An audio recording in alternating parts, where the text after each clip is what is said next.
Broadcast of Lamar Viking varsity football brought to you by the Lamar Viking Football Booster Club.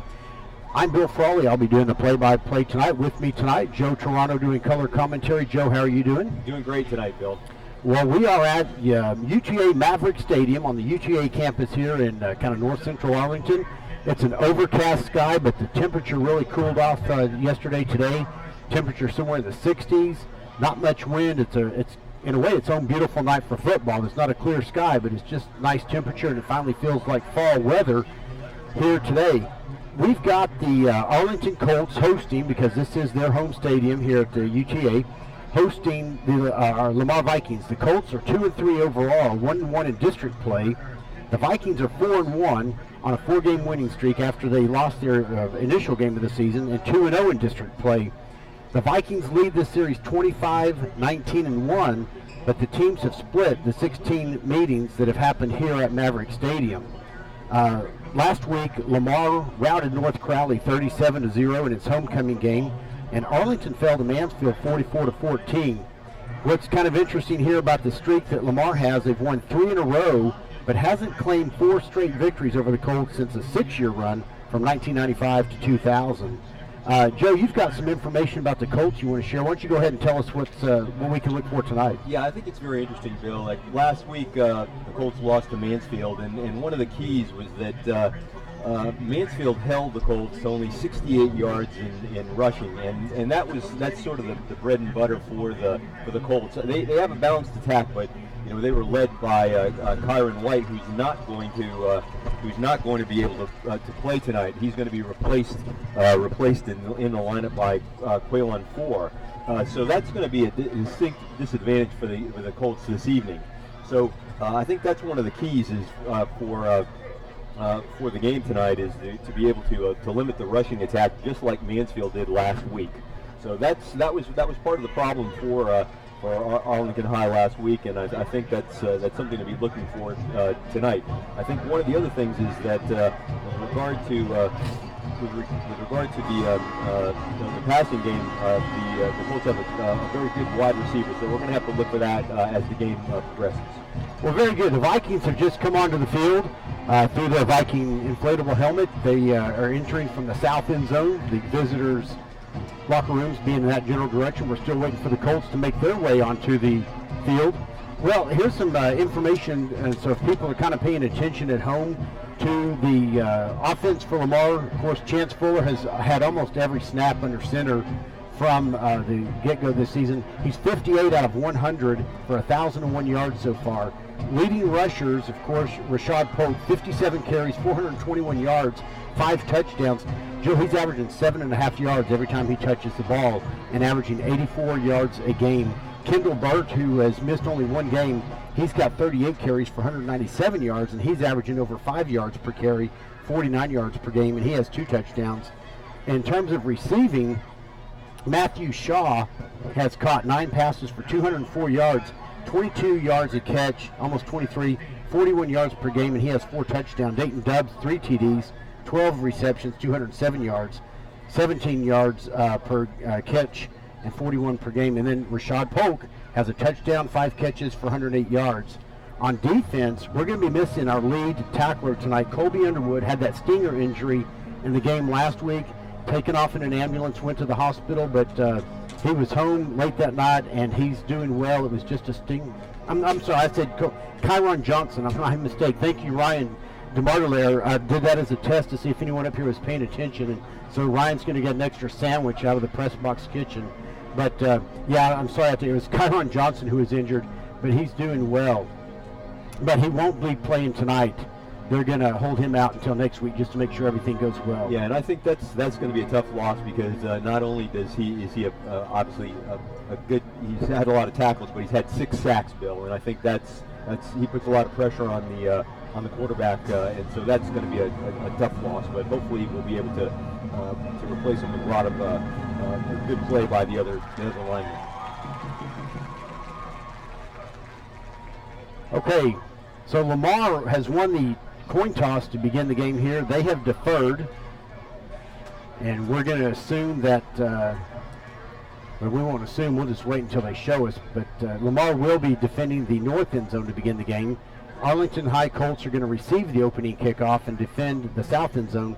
So Arlington Lamar will be moving left to right if you're looking at your computer screen or your phone, and the Colts will be moving right to left, so to speak. Now, of course, if you're in the visitor stands, it's the complete opposite if you're listening to us during the game. But yeah, Joe, you made a big point. Kyron Johnson, leading tackler, leading sacks, and then now as far as interceptions go, Colby Underwood, saying the right name this time, 3 interceptions and has returned those for a total of 62 yards. Devon Wright has a couple of interceptions also. Yeah, I think we've got a strong secondary with Underwood, Wright, and I think those guys are actually playing extremely well. So we'll have to see, and it's important with a quarterback like the Colts have. So I think that goes a long way in how this game is going to be played out. Yeah. So as far as making up for Kyron Johnson not being there sacking, our next 2 guys that have had some sacks, Bobby Brown has 3, Armani Presley has 2. And so I'm looking for Bobby Brown to be maybe taking up some of that slack from Kyron Johnson. Hopefully, for the Vikings' sake, they'll be putting a lot of pressure on that Arlington High quarterback. Well, we are moments away from the national anthem, and we'll turn up the ambient sound a little bit for you so you can hear that. And then we're supposedly about 3.5 minutes from kickoff.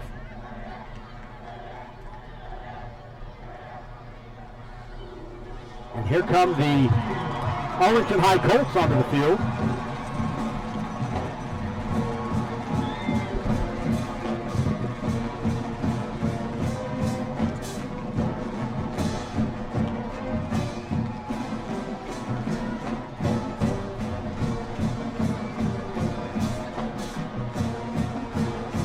Joe, I understand you're going to the, what do they call it now, the Red River Rivalry tomorrow, is that right? Yeah. They're not allowed to call it the shootout. No, they don't call it the shootout anymore. I am going tomorrow to see that game. And there is, we don't expect much defense from either side in that game, so I could be there for a long time. It could be 60 to 50. It could be like a 6-man football score. Of course, Lamar's own Shane Buechele, the starting quarterback for the Texas Longhorns, and having a great season so far. And of course, at times they bring in what they call their 18-wheeler package with swoops. But Shane Buechele just making a great name for himself as a freshman starting at Texas and making Lamar High School, all the coaches and all the friends and family really proud of him.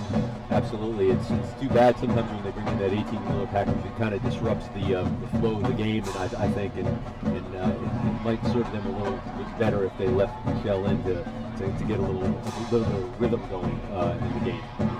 Sure enough.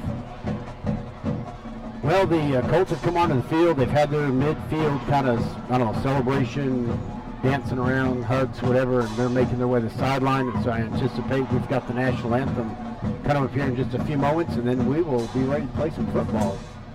Once again, we're coming to you from UGA's Maverick Stadium in North Central Arlington.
Here's the national anthem played by the Arlington High Band. And anticipating now, we're probably going to hear the school songs for each school. Possibly.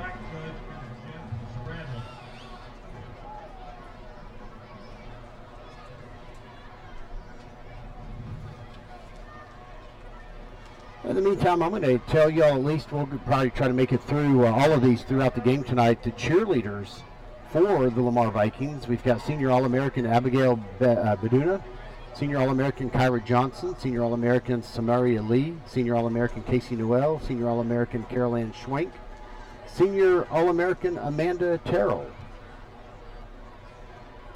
And now the Vikings are coming out onto the field to prepare for the kickoff. And Joe, you were here back for the first game against South Grand Prairie, right. And we had the two kickers going at that time, Lamas and Vargas, and now we've got Luke Mickey, who is doing all of the kicking here so far in the last game since he got in, and he's set to kick off tonight, number 11, Luke Mickey.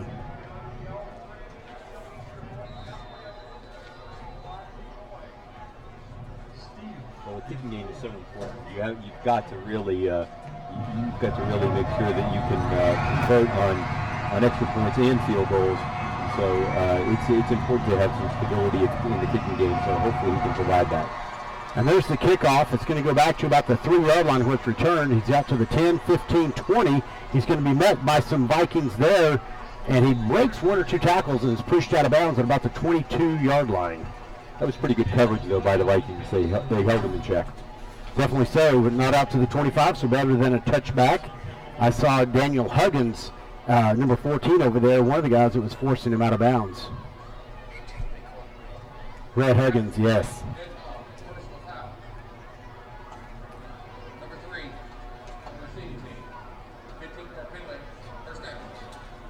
So there was a flag on the play, and I think I overheard on the kicking team, which would be Lamar. No, but they're marching it off against the Colts, so it must have been against the receiving team. And I believe it was dead ball after the it's either unsportsmanlike or some kind of a personal foul, so that'll be half the distance to the goal. And that's going to put the ball at the 12-yard line, where it'll be 1st and 10 for the Colts, deep in their own territory to start the game.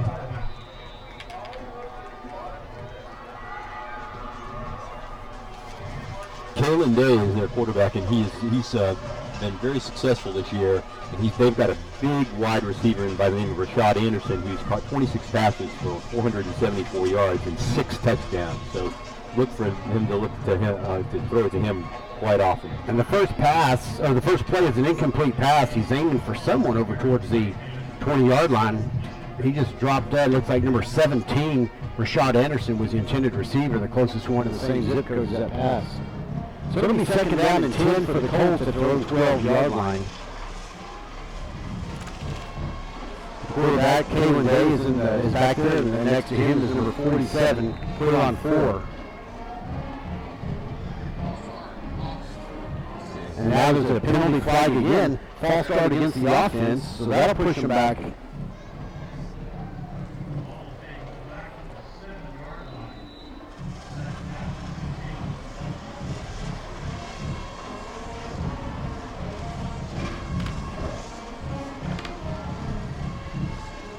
And in this play on 4, he takes the handoff around the left side, and he stopped pretty much immediately, maybe 1 yard gain on the forward progress, maybe 2, out to the 9-yard line. So 2-yard gain, and it's going to be 3rd down at their own 9-yard line. That was swarming defense by the Vikings. They just came around and stopped them cold.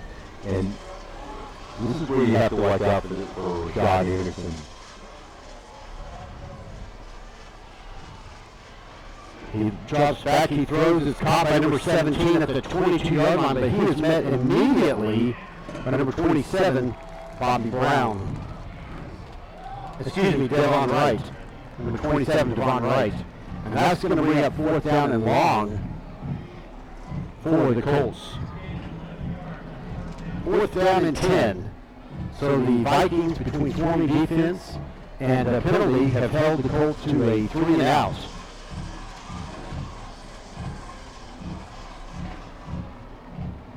Oh, that's first down. I'm sorry. I got all goofed up with the chains. I apologize to everyone listening. That was a 1st and 10 for the Colts on that play. That pass was complete to number 7, DeMonte Davis. And that's going to be complete out to the 27-yard line, where it's going to be 2nd down and about 6. Monte Davis is kind of an all-purpose back. He does just about anything. He's wide receiver, he plays quarterback, sometimes in the Wildcat for them. He's a very quick player. The next play is a handoff to Quill on 4. He makes his way up the middle to the 30-yard line, where it's going to be 3rd down and 3. It's going to be another handoff to Quill, and he comes over to this side. This is one tackle across the 30, and he's pushed out of bounds by number 26, Trayshawn Miller, for the Vikings. But he will get the first down on that carry. Yeah, they were able to seal the edge there, and he got around the corner and made the first down. So 1st and 10 for the Colts at their own 34-yard line. It's going to be another handoff to 4. He goes across the 35 to the 40, 45, 50, and he's dragged down by number 6, LaKendrick Simpson. But not before he gets into Viking territory at the 47-yard line. Bill, the seas just parted on that one. It was just a straight hand up right up the middle, and he just ran through the center of the line and had daylight and got to the second level very easily and just took advantage of it.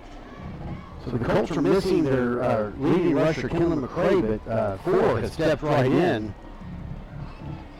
Now it's going to be a drop back for a pass. He looks to his right. It's going to be a long throw, and it is intercepted by Colby Underwood. Another interception by Colby Underwood at the Vikings 22-yard line. We're going to be 1st and 10, Viking football. That's Underwood's 4th interception of the year, and it looked like the receiver was open for a minute, but that was a really poorly thrown pass by the quarterback.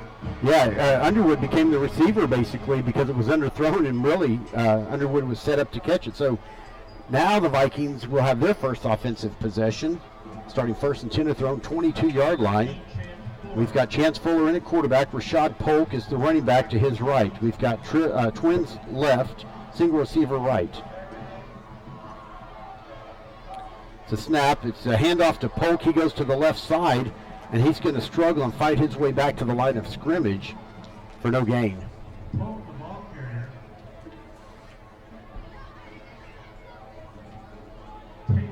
So it'll be 2nd down and 10 for the Vikings at their own 22-yard line.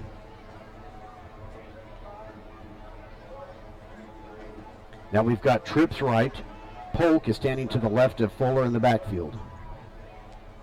Here's the snap. Fuller's back to pass. He's got some time. He's throwing deep, and it's intended for Matthew Shaw, but it's incomplete, broken up by number 1, Darian Ruffin.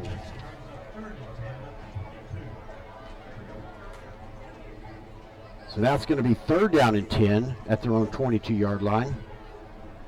Vikings hopefully going to make something happen here to keep this possession going and not just trade punts, or not punts, but trade possessions. Right. Well, the good thing that the Vikings have going for them is they have an excellent core of receivers. And, you've got Dubs, and you've got Matthew Shaw, and you've got Devin Wright. All of those guys are excellent receivers, so he's got plenty of options. Here's the next play. It's a handoff to Polk. He's at the middle, 25-30, up to the 35-yard line. And that's going to be a 13-yard gain for Rashad Polk, and that's an important Lamar Viking first down, moving them out to the 35-yard line.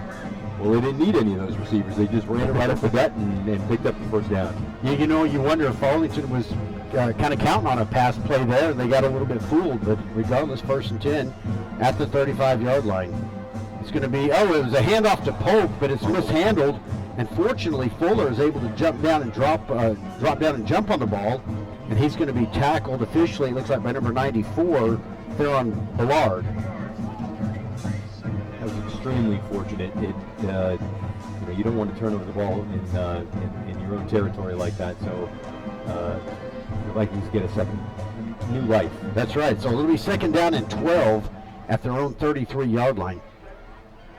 Polk again in the backfield, standing to the left of Fuller. Twins right, single left. It's a handoff to Polk. He goes up the middle, out to the edge, 35-40, and he's going to make it to the 48-yard line or thereabouts. And that'll set up third down and short, third down and about 2. That was an excellent run by Polk. He broke a tackle to get outside and almost got to the first down marker. Polk again in the backfield. Got Dayton Dubs, the receiver, by himself out to the left. Thomas and another one over here to the right. Shaw is also out here to the right. Here's a high snap. It's a hand. No, it's Kendall Burt. And he takes it up the middle. He spins around. He's got the first down. And it looks like he made about 3 yards. So Kendall Burt came in. Fooled me. I wasn't watching the sub action. But Kendall Burt gets 3 yards, but more importantly, a Lamar Viking first down. Yeah, and he made a guy, he was almost dead to rights in the backfield, and he made a guy miss and took it up for the first down.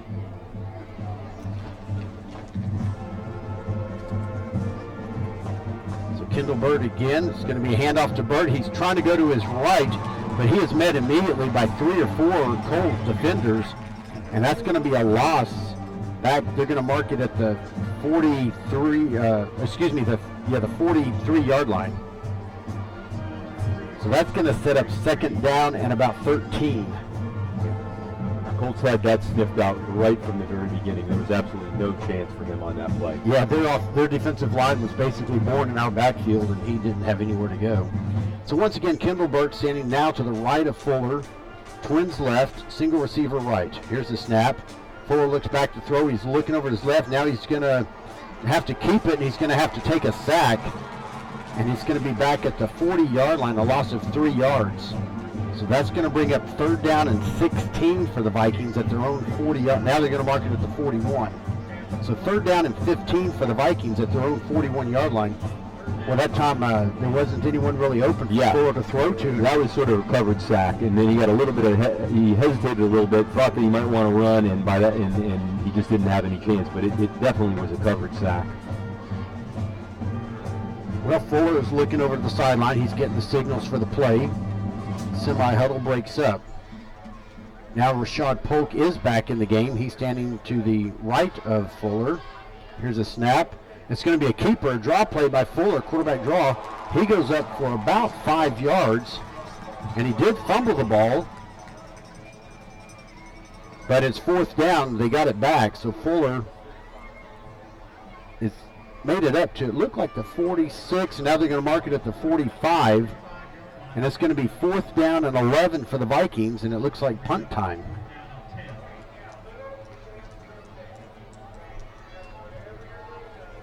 So Fuller, the quarterback, also does the punting for the Vikings.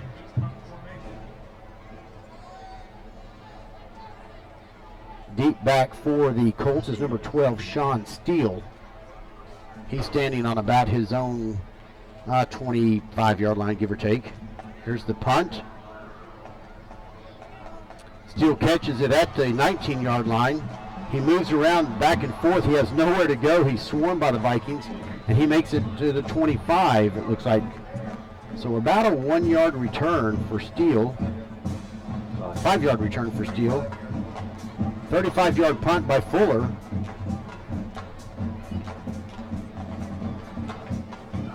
Well, it's going to be interesting to see whether or not they stick with 4 in the running game, because they were having some success with him early on, and then they tried the pass, which obviously led to the interception. But he was running the ball pretty easily against the Viking defense. So we'll see what they do here. First and 10, Colts at their own 25-yard line. 4 is in the backfield. They have 3 receivers right, 1 left. Here's a snap. It's a handoff to 4. He goes around the right end, and he's going to be met by Cade Tresh, number 22, at about the, well, let's see where they mark it, 30-yard line, so a 5-yard gain by 4. Bring up second down and 5. A couple of the Vikings were there, including number 22, Cade Tresh, who was the leading tackler on that play. So now we've got a single receiver right, trips left. 4 is standing just to the back and the right of the quarterback. Quarterback throws over to the 35-yard line. It's number 81. He's met by Colby Underwood and LaKendrick Simpson. And that's going to be a yard short of the first down. It'll be third down and 1. number 81, the receiver Josh Bowen for the Colts on that play. 3rd down and 1. They have Bowen out to the right, trips left again. And Quaylon 4 is in the backfield with the quarterback. Here's the snap. It looks to be a quarterback keeper. It's a pitch back to 4, and he's going to be stopped for a loss. Number 8, McDonald, was the leading, and then it looks like number 91, Gober, was in on that tackle also. So they're going to put that as a loss of maybe a couple. It's going to be 4th down and 3. Loss of 2 yards, 4th down and 3. That was an excellent defensive stand by the Vikings. They, they tried the option on that play, and they had it read perfectly, and so 4 had nowhere to go. So, looks like we got number 5. Oh, it's a fake punt. And it's a catch to number 9, and he's going to cross midfield down to the 45 to the 44-yard line. And so as I was about to tell you who was deep for the Vikings, including Caden Hadawi, they did a fake punt, and it's going to be a 24-yard gain on 4th down. So what was looking to be a great defensive stand by the Vikings is now a continuation of the possession by the Colts, who have the ball 1st and 10 at the Lamar 44-yard line. Yeah, you can play great defense, but special teams play is equally important. The quarterback, Kalen Day, is in the backfield, and with him now is number 21 for the Colts, Rontarius Williams. He's got a man open. But a great makeup speed there. It was a deep pass. It falls incomplete, so it's going to be 2nd down and 10. That pass was intended for number 7, DeMonte Davis. So now 2nd down and 10 for the Colts at the Lamar 44-yard line. Colby Underwood really made up a lot of ground on that to knock that ball away. It's announced to throw this time to number 17, but he's met immediately by number 9, Eric DeBrill. And that's going to be no gain. That reception was by number 17, Rashad Anderson. Eric DeBrill was the tackler who met him right away for no gain. So now it's 3rd and 10 for the Colts at the Lamar 44-yard line.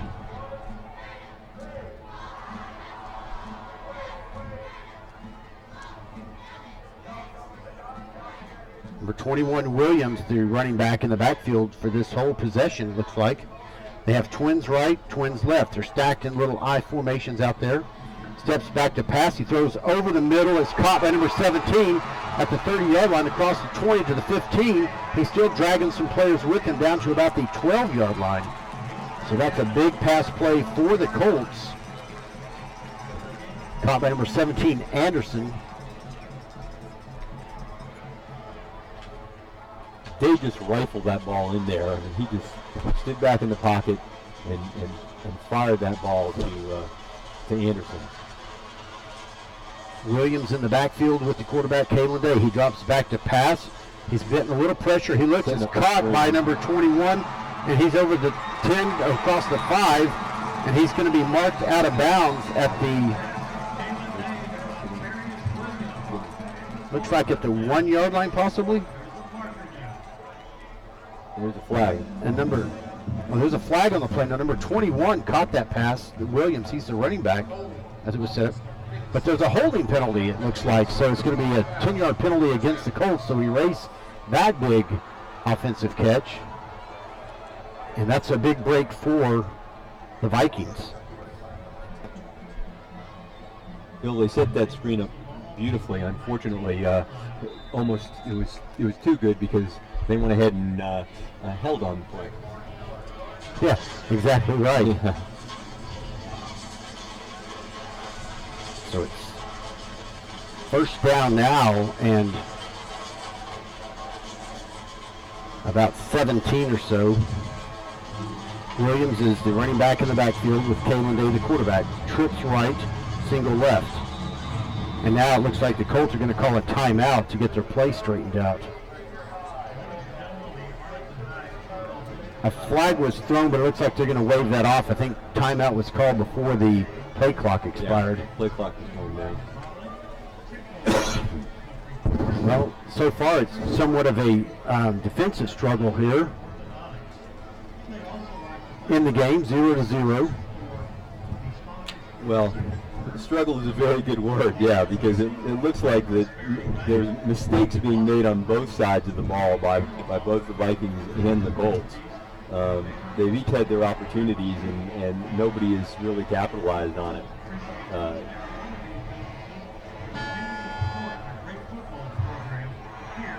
Well, yeah, it was kind of confusing because the Colts called a timeout, but the game clock was running down, but now they've set it back to 1:04. So 1:04 left in the first quarter, 0-0.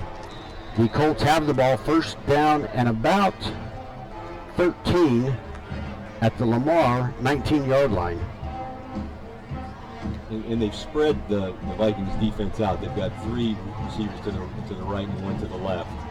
Here's the snap. It's a handoff to Williams up the middle to the right side. He's trying to string it outside line across the 15, makes it across the 10 to the 5, and he's going to get into the end zone in the corner before the pylon, and that's going to be a touchdown for the Colts on that 19-yard run by the running back Williams. Well, he went over the right side, shot that gap, but then he had to string it out to the sideline a little bit and take it around the end, but managed to dance around everybody and get in the end zone. Yeah, he used his blockers well on that once he got to the outside, and there was nothing to stop him at that point. So here comes the extra point attempt. Kick is up, and it is good. The kicker is number 37, Luke Evans, for the Colts, and now they lead 7-0 with 54 seconds to play in the first quarter.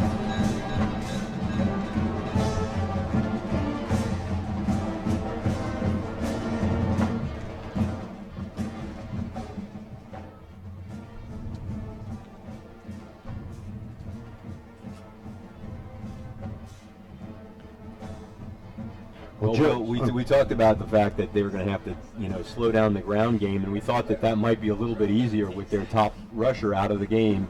But unfortunately, Ford early was able to run the ball, and we just don't know what happened to him. But they bring in Williams, and he picks right up where Ford left off, and was able to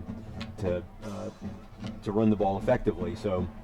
I think that the Vikings are going to have to do a better job with regard to that. They had the big pass play to Rashad Anderson, but it's only 7-0, and I think that there's plenty of football left to be played. Oh yeah, definitely so. And that has been a struggle at times, especially in first parts of the games for the Vikings, is the rushing defense defending against the rushing offense, and so hopefully they'll be able to make the necessary adjustments here. So the teams are back out on the field now, and deep for the Vikings. Standing back on about their, between 10 and 15-yard line, we've got Colby Underwood closer to us. Got number 27, Devon Wright, is in the middle of all that. And it looks like number 16, Deshaun Gaddy. It's going to be fielded by Colby Underwood at the 24-yard line. He goes pretty much horizontally across now the 30, 35, 40, 45 across midfield, and he's finally tackled at the 45 or so yard line inside Colt territory. And it looked like number 3, Kyron White, was the leading tackler for the Colts on that play, but what a beautiful return. Yeah, he took that ball all the way across the field, made a guy miss, and then just kept on going. That was an excellent return by Colby. It's going to go down as about a 32-yard reception from his own, return from his own 24 to the 44-yard line, where the the Vikings are set up in Colt territory, 1st and 10. Fuller's the quarterback. Rashad Polk is to his right. Here's the snap. It's a pass to the flat to number 23, and he's met immediately by number 25, and it's going to be, it looks like, no gain. Well, they missed the block on that one. They had it set up to block that man and spring him, but the block was missed and ended up with essentially no gain. So that pass complete to Jalen Jones out to the flat on this side. So now we've got trips left, single right, and Polk is in the backfield next to Fuller to his right. Here's the snap. Fuller's looking to his left. It's a pass out to the flat, and it's bobbled this time by Jalen Jones, but off to the opposite side. And now it's going to bring up 3rd down and 10. Really puts you at a disadvantage when you have to be in these 3rd and long situations. And now the last time they were 3rd and long, I made the comment that they've got these excellent core receivers, and they ran the ball right up the gut for a 1st down. So we'll see what they do here. All right. We're 2 for 4 on 3rd down conversions tonight. Fuller at quarterback. Rashad Polk still in there, standing to his left. Trips left, single right. Here's the snap. It's a handoff to Polk. He goes up the middle, but he's only going to get about 1 yard. And that's going to bring up 4th down and 9 at the 43-yard line. So there they go up together again. This time the Colts were ready for it. They sure were.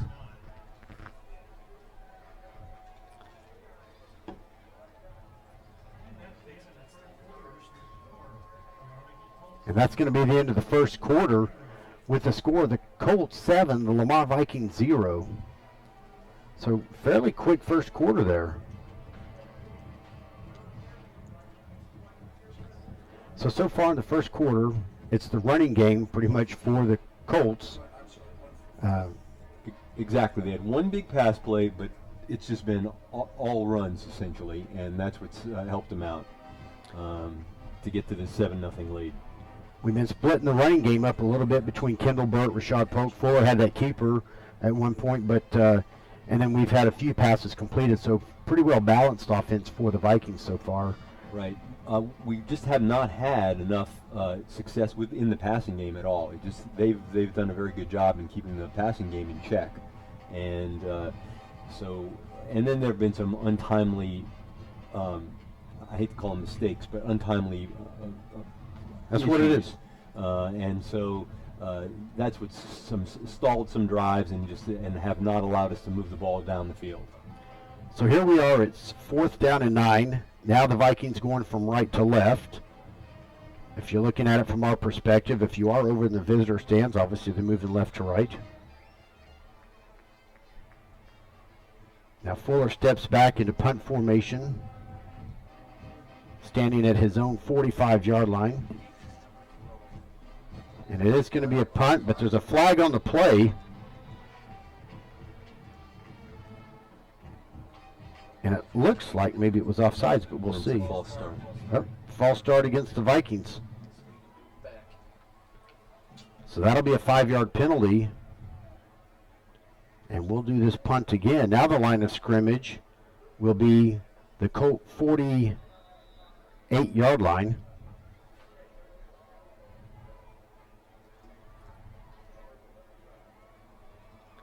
So Fuller standing on his own 40. He gets the snap. He gets the kick away. High, good hang time kick. And it's going to bounce at the 19-yard line. And it almost bounced into a player for the Colts, but it didn't. And it's going to be killed dead at the 23-yard line. A 26-yard punt. Yeah, it took an unfortunate bounce. It took a Colt bounce. Yeah, just looked like it had backspin on it or something. So the Colts now will have another possession in the game, and they will start at their own 23-yard line, 1st down and 10. And the Williams is back into the game again. I wonder if 4 has some kind of an issue, because this will be 2 series in a row where Williams has come in. They have trips right. Williams in the backfield with the quarterback Day.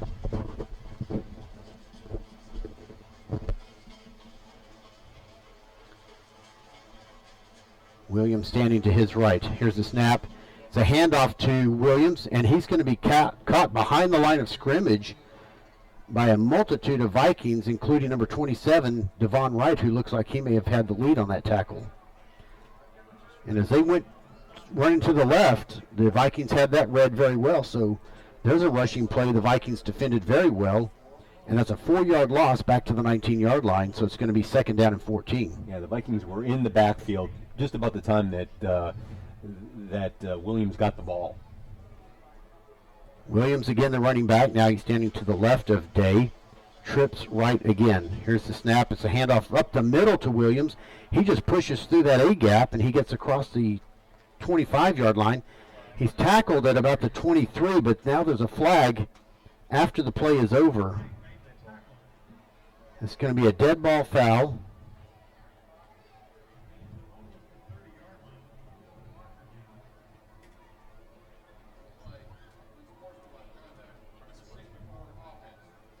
So it's going to be an unsportsmanlike penalty against the offense.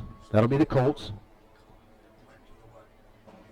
So he made it to the 28-yard line, and they're going to mark the penalty off from there. And that's going to end up probably being half the distance to the goal. And that will put the ball at the 14-yard line. So the down counted, and it's third down, and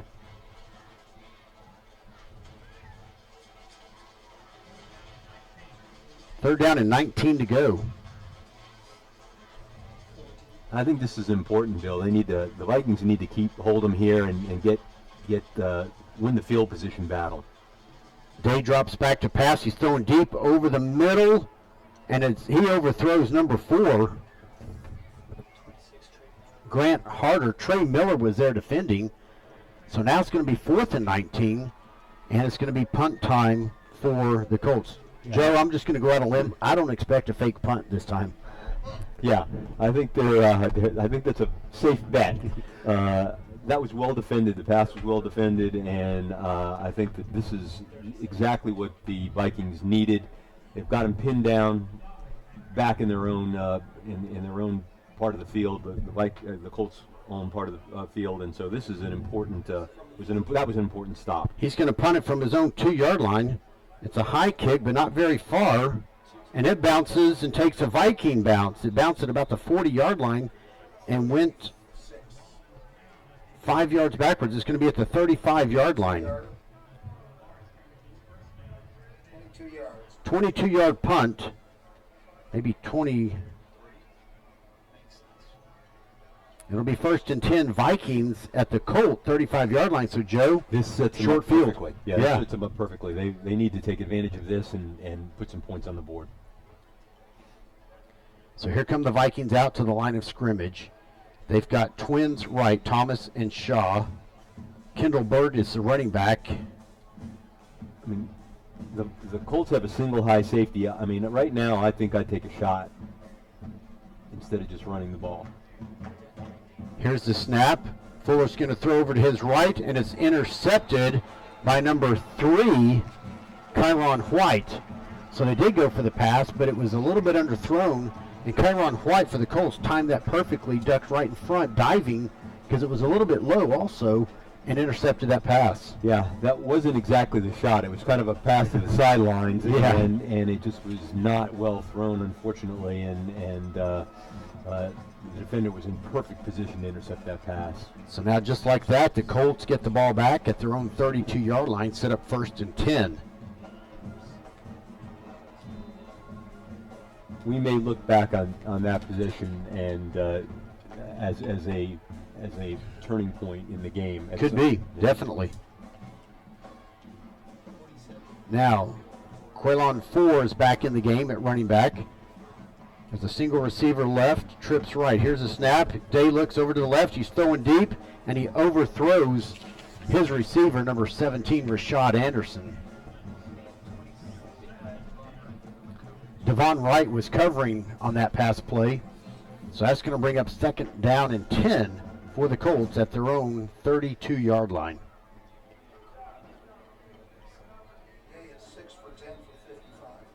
Kalen Day is 6 of 10 on passing for 55 yards tonight.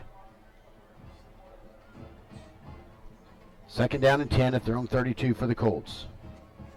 Here's the snap. Day looks around. He throws a little short dump-off pass to his running back, 4, and he's going to be tackled for a loss. And that's going to be back at the 28-yard line. So about a 4-yard loss. Eric DeBrill made the tackle on that play. Yeah, he played that really well. He stayed at home and sniffed out that screen pass. That was excellent, an excellent play by DeBrill.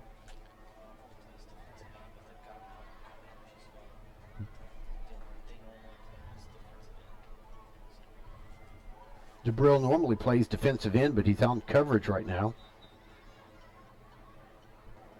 And it looks like another timeout is called by the Colts. They had a little bit of confusion possibly out there, setting up for their 3rd down and 14 play. It's the second time that they've done that, where they've had one time the clock was coming down, but it was winding down on them. But I think it was because they were confused. This is another time where they're confused as to what to do. They had to spend a timeout. Well, this is a crucial third down for the Vikings defense to try to hold the Colts here to another punt. Hopefully it would be actually a punt.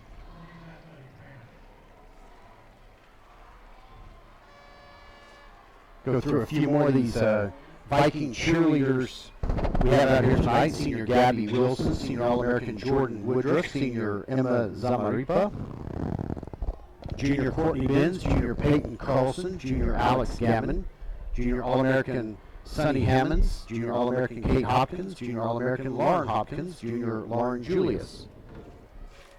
And now we're about to have our next play of the game. It's, again, third down and 14 for the Colts at their own 28-yard line. Quaylon 4 is in the backfield. Got double stacks left and right. Here's a pass over the middle. It's caught by number 7 at the 39-yard line. Gets across the 40 to the 45. And he's tackled by number 26, Trey Miller. Sometimes what happens with those double stacks is that the coverage isn't exactly ready, and they kind of get lost, and he got lost in the middle of the field and was wide open, and the quarterback hit him. So it's 1st and 10. Here's a pass play out to the flat on the opposite side, number 48. He's met by DeBrill, breaks away from that tackle, and he's going to be stopped at the 45-yard line. So it's going to be only a 1-yard gain. Now DeBrill slowed him down, put a pretty good hit on him. And they're going to see now a 2-yard gain, so it'll be 2nd down and 8 at their own 46-yard line. Stacks again, left and right. 4 is in the backfield. Day is looking for someone. He's getting some pressure now, and he's going to get sacked. And he is gobbled up by number 45, Javante Kemp.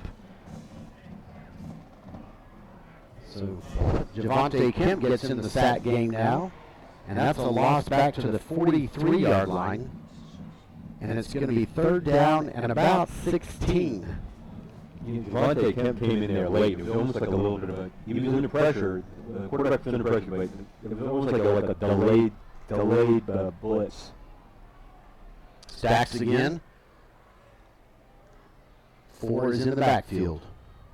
4 goes in motion out to the far side. Day's going to throw over the middle. It's caught by number 18, and he's going to be tackled pretty soon after that by number 24, Cameron Escobedo. And that's going to be well short of the 1st down. It's going to bring up 4th down and 7.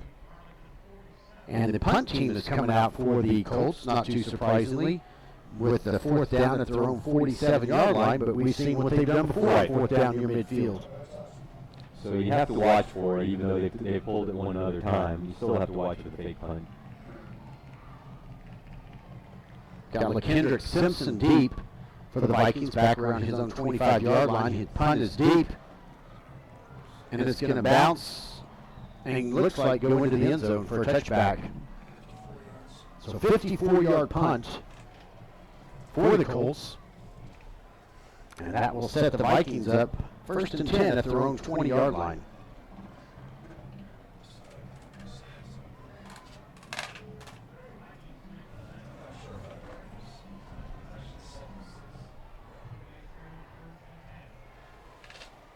Well, Joe, the Vikings have another chance here. Only down 7-0. There's 7 minutes or so left in the second quarter.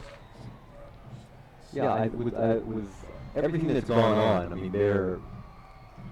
this game is obviously extremely close, and you think that they would be behind in this game, but they are definitely. Kendall Bird is in the backfield next to Fuller, standing to his left. Twins left. And it's a handoff to Burt. He goes around the right side across the 20 out to the 25. Almost hits the knee down. He's going to get across the 30 to the 32-yard line.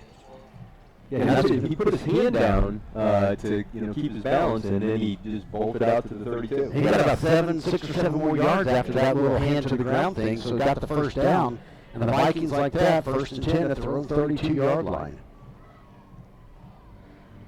Burt in the backfield again. Single receiver right, Twins left. It's not a handoff. Fuller looks to his left. Wide open man. And it's a wide open catch by number 10, Dayton Dubs, out to the 45-yard line, and that'll be another first down for the Vikings. 13-yard pass play forward to Dubs. So the Vikings moving the ball now, 2 first down plays in a row.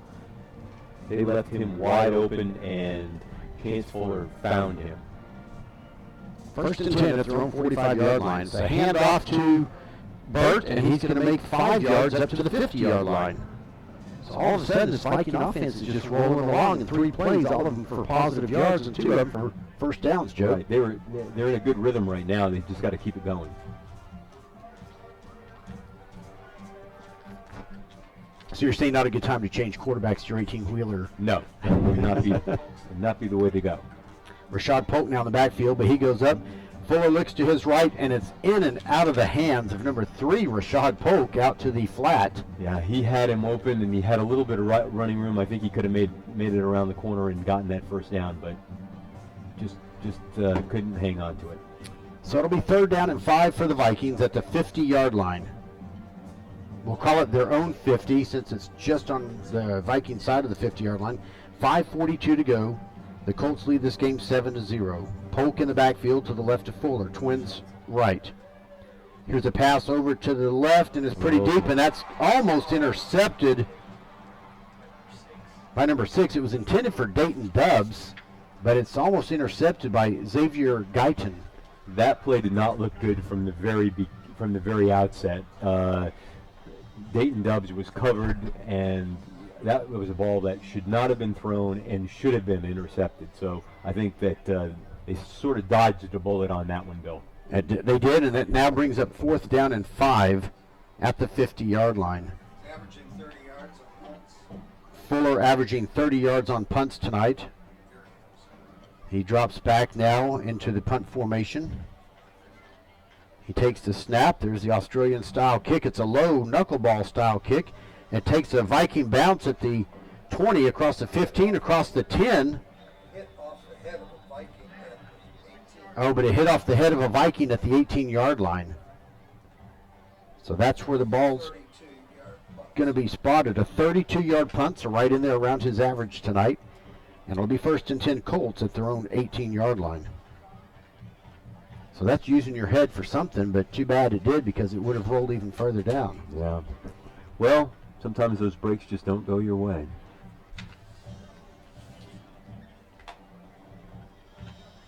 All right, well, we'll see what kind of a stand the Vikings defense can do again here. 1st and 10 for the Colts at their own 18-yard line. Quillon 4 is in the backfield. They have trips left, nobody right. 4 is standing just to the left of the quarterback, Kalen Day. It's a snap. It's a bobbled snap. Day picks it up, and he gets across the 20 and is actually going to make positive yardage out of that to the 22-yard line, so picks up about 3 yards. Joe, that snap was a little high. Yeah, avoided disaster and picked up a few yards, but it seems like both teams are a little tight. It's a good way to put it. 2nd down and 7. And now the receiving core, the trips move from the left side to the right side. And we've got Quillon 4 in the backfield.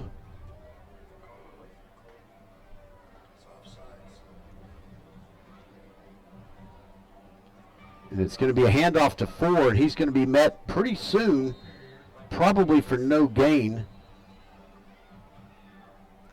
And it looks like McDonald is in there for the lead on that tackle. No gain, and it's going to be 3rd down and 7 at the 22-yard line. So Jalen McDonald leading that tackle. The running game getting nothing for the Colts on that play. 1 for 4. The Colts are 1 for 4 on 3rd down conversions tonight.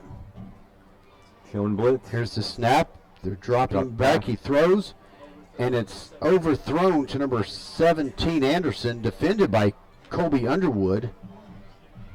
So that's going to bring up 4th down. So big 3rd down stand there. Yeah, I mean, the Vikings defense has done an excellent job in keeping the Colts in check. So it's just got now you've got to have the offense actually do something and really start moving, because the defense has done its job.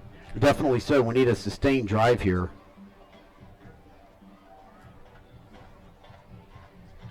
So Simpson standing back at his own 40. Excuse me.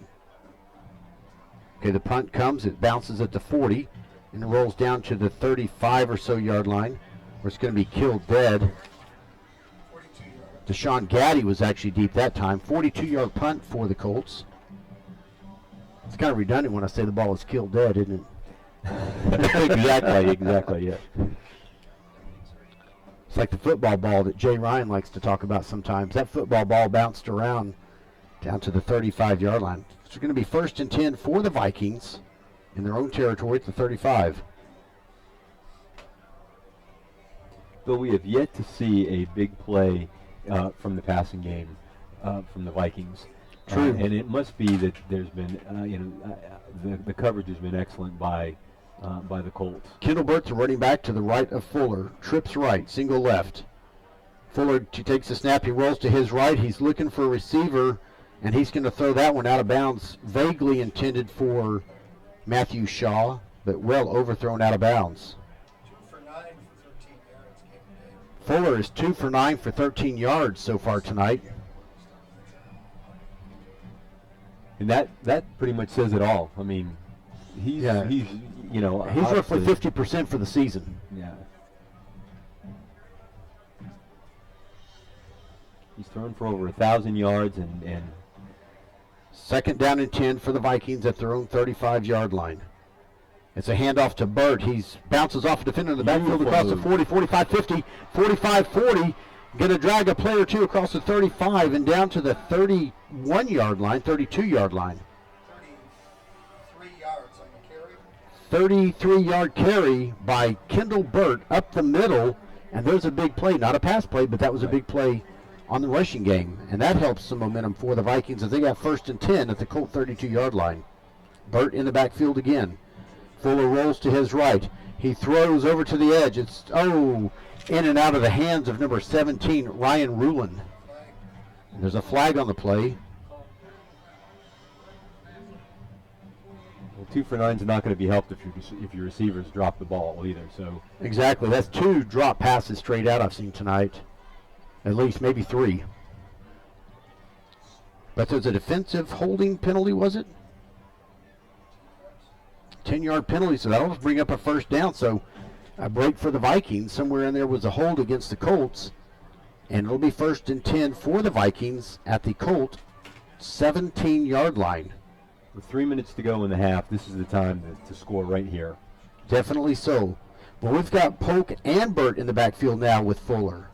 Twins right, single left.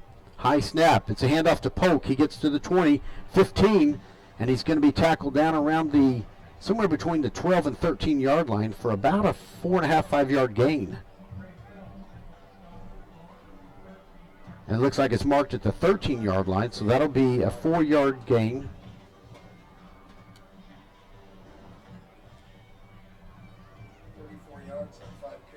It's going to be second down and about 6. 45 yards now for Polk. Here's the snap. It's a handoff to Burt. He rolls to his right. He's met in the backfield. Going to be a loss back to that original first down line of scrimmage. So a loss of about 4 yards. Well, they went with the read option, and Fuller held the ball a long time, and unfortunately it let the defense kind of come in. They got off their blocks and were right there ready for whoever was going to keep that ball, whether it would be Fuller or Polk. So third down and 10 now for the Vikings at the 17 yard line. Need to make some hay out of this possession coming up on halftime. Polk and Burt in the backfield. It's a pass toward the end zone, and it's overthrown. Looking for Devon Wright in the end zone, but just overthrown out of his reach. Defending on that play primarily was number 1, Darian Ruffin for the Colts. And that brings up 4th and 10 for the Vikings at the 17 yard line. And it looks like we're going to see a 34 yard field goal attempt by Luke Mickey. Fuller is the holder. DeBrill the deep snap. Fuller gets up, barks out some other signals. He's back down, ready to take the snap. The ball is down, the kick is up, And it is good. So the Vikings do get on the scoreboard, but only with 3 points instead of the 7 they were looking for, trailing 7-3, 1:46 left in the half. Yeah, well, I think that it was important that they score something. And I think that obviously you'd like to have had the touchdown there, but you came away with points, and that's got to give you a little bit of confidence going into halftime. Right now, it's important that they don't let anything happen in this last minute and 46 seconds. Definitely so, because the Vikings will get the opening kickoff, or the kickoff to open the second half. Exactly. So if they can maintain that 7-3 score, they would have a chance then to go ahead with a touchdown. Right. So as tight as this game is, those 3 points are extremely important. Joe, I've seen some crazy Arlington Lamar games here at Maverick Stadium over the years. I've seen games where the wind was so strong, one of the punts went up and over the head backwards of the punter. So punt was for negative yards. I've seen the Colts do these trick plays where the receiver looks like he's going off the field, stands over talking to the coach, but he's still in bounds, and then he goes down and catches a pass wide open. All kinds of crazy things can happen in this game. But this one, a low-scoring affair so far, 7-3 for the Colts. And Luke Mickey set to kick off. Well, we're going to count on the Vikings defense to hold them again right here, and then, like you said, go into the second half with the opening kickoff, with the kickoff for the second half, and try to get back, get some more points on the board. Here's the kick, and it's going to be fielded by Sean Steele at the 7-yard line. He's out to the 20. And he's moving around across 25, across the 30. He's trying to find another way to break away, but he gets out of bounds at the 31-yard line. 11-yard return. 23-yard return. And he's finally run out of bounds, it looked like, by number 28, DeAndre League, for the Vikings. So now with 1:36 to play in the half, the Colts start at their own 31-yard line.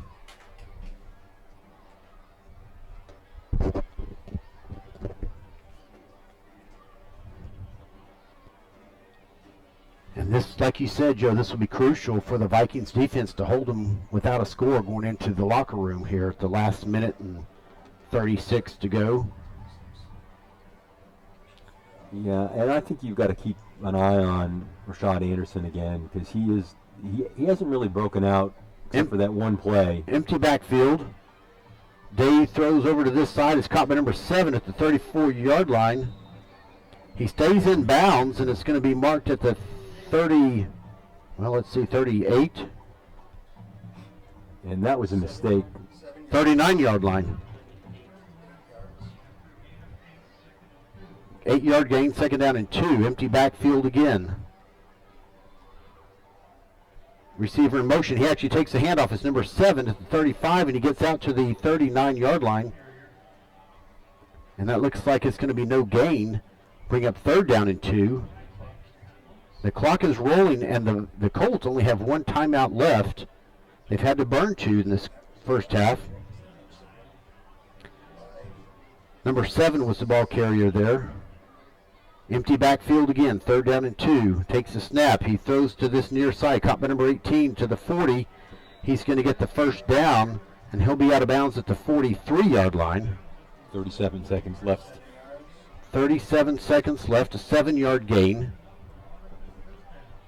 First down and 10 for the Colts at their own 42-yard line.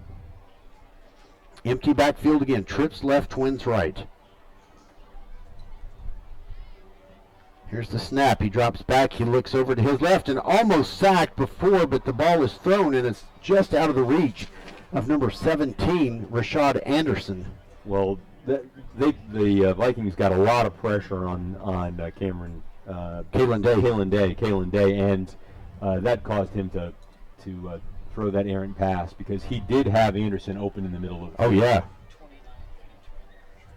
So it was number 29, Bobby Brown, and number 33, Armani Presley, on the pressure that time. Here's a handoff. It's across the 40, 45, 50, and he's going to go out of bounds in Viking territory at the 47-yard line. That was number 7 on the carry, DeMonte Davis. So that's going to bring up a 1st and 10 for the Colts in Viking territory at the 47-yard line. 25 seconds to play in the half. They're going empty backfield again. Trips left, Twins right. Timeout, Lamar. And Lamar calls a timeout. I guess they want to make sure they're set up for this passing offense that's coming around 3 or 4 plays in a row, Joe, without any running backs in the backfield. Yeah, it's a good timeout by the coach. Get yourself set, get yourself ready, and make sure you're in the right alignment. Have everyone knows their assignments for the for the next couple of plays. And so I think it's important that you take the time out here. And you've got 3. Don't take them into the locker room with you. Yes.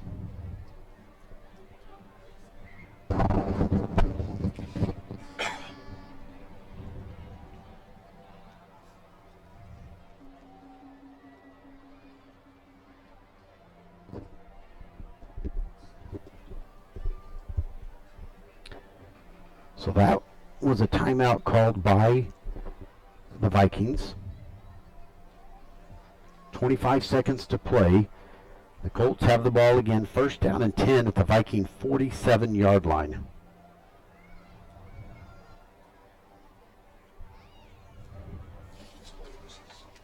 Three up front for the Vikings. Bobby Brown, Armani Presley, and Benjamin Jones. So lots of people drop back. Yeah. Empty backfield again for the Colts. Trips left, Twins right.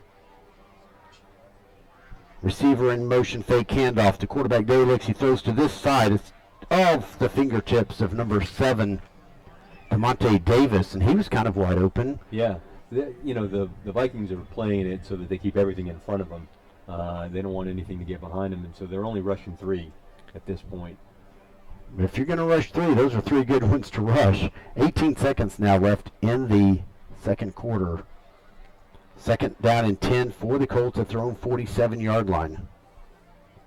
The same 3 men up front for the Vikings. Now we've got Williams in the backfield. It's a handoff to Williams. He bounces off the line of scrimmage, basically out across the 40-35. He'll go out of bounds at the 31-yard line. 9 seconds left. That took a lot of time off the clock there for that running play. 16 yards. He did get out of bounds, and it's going to be a 16 or 17-yard gain. They're going to mark it at the 30. So it'll be first and 10 Colts, but only 9 seconds to play. They do have 1 timeout left. Empty backfield. Twins left, Trips right. 3 up front for the Vikings. Number 7 in motion. Dalix, he's looking for a receiver. He's going to have to scramble some. He kind of lofts it across his body, and it's almost intercepted by Underwood. Intended for number 21, Rontarius Williams, who has been the running back sometimes, but he was off in that far setup on the left side. Now it's going to be second down and 10. Getting some more quarterback pressure there. Yeah, there was excellent quarterback pressure on that. And it looks like, are they going to try a field goal? Well, there's 2 seconds left. They are going to try a field goal. It's going to be a 47-yard attempt. Kicker is number 37, Luke Evans. And Lamar takes a timeout. Yeah, do you count that as icing the kicker when they haven't even, wasn't close to snapping the ball yet? They're going to make him think about it, right? Joe, would that affect you in a kicking game if you're the kicker and someone called timeout when you're lined up to kick a 47-yarder? Not as cool as I am. That's what I thought. Yeah.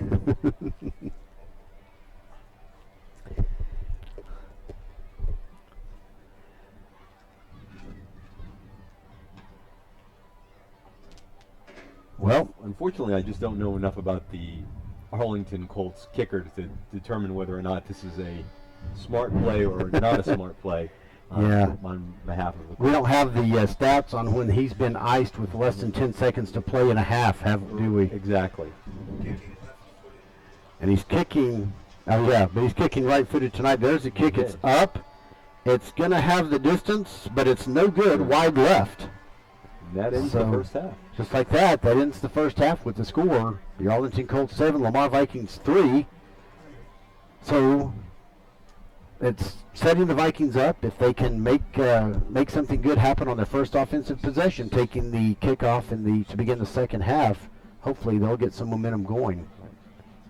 Absolutely. I mean, it was one of those stands that the Vikings defense had to make. They obviously they were bending, but they didn't break, and that's exactly what they needed to do. Not let anything get behind them. Not let the Colts score a touchdown, and forced a long field goal attempt that was off the mark. So that worked out very well for the Vikings, and now they go into the locker room and they get the ball to begin the second half. I'll tell you what, I'm impressed by their kicker, Luke Evans' leg. Luke Evans, he had plenty of distance on the thing, but he just went wide left. We will turn our mics down, turn up the ambience, so you can listen to the Lamar Viking Band. They will perform first tonight. We'll be back in just a little bit.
on October 15th and halftime performance on October 21st.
Ladies and gentlemen, Lamar High School proudly presents for your continued halftime entertainment under the direction of head drum major Centire Lemons and assistant drum majors Ashley Mares and Brooke Fitzgerald, the Lamar High School Marching Band.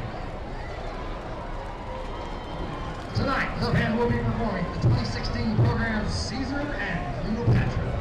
Soloists this evening are Stephen Nichols, Esmeralda Hernandez, Adam Dickey, and Ryan Furman. Drum major, is your band ready?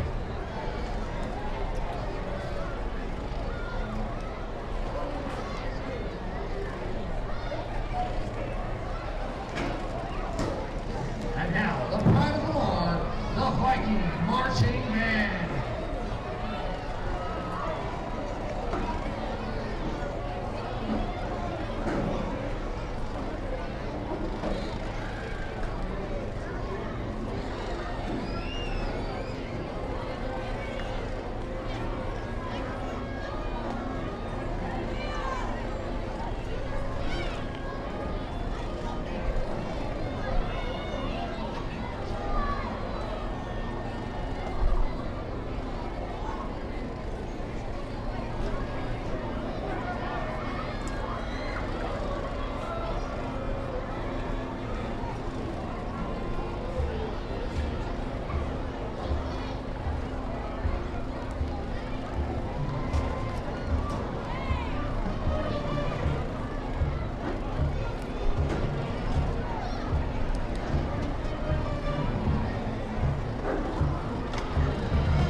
This week's Sue Herrick debut for being the band member of the week. Ladies and gentlemen, Lamar band, thank you for watching. Have a good night, and remember, Viking fight never dies.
Good evening, ladies and gentlemen. Welcome to tonight's halftime performance featuring the Arlington High School Colt Marching Band and the Colt Kicker Drill Team. Last week, the Colt Kickers had the rare opportunity to perform with the world-famous Kilgore Rangerettes. Great job, Kickers! The Kickers would like to recognize Ms. Crawford for her outstanding dedication and hard work to Arlington High School. Thank you for always supporting the drill team and all your efforts.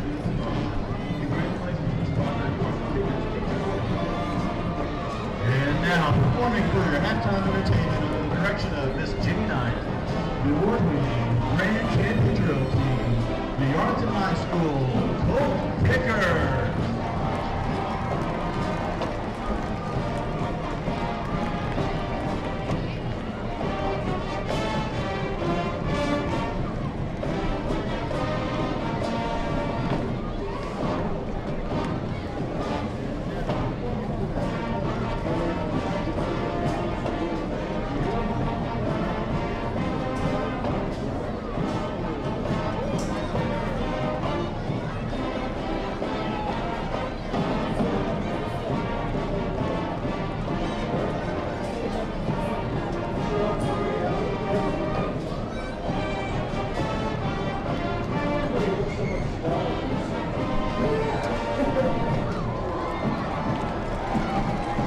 Kicker officers are Lieutenant Victoria Dangerfield, Lieutenant Devin Coffey, First Lieutenant Caitlin Waters, and in the center, Captain Ken Jones.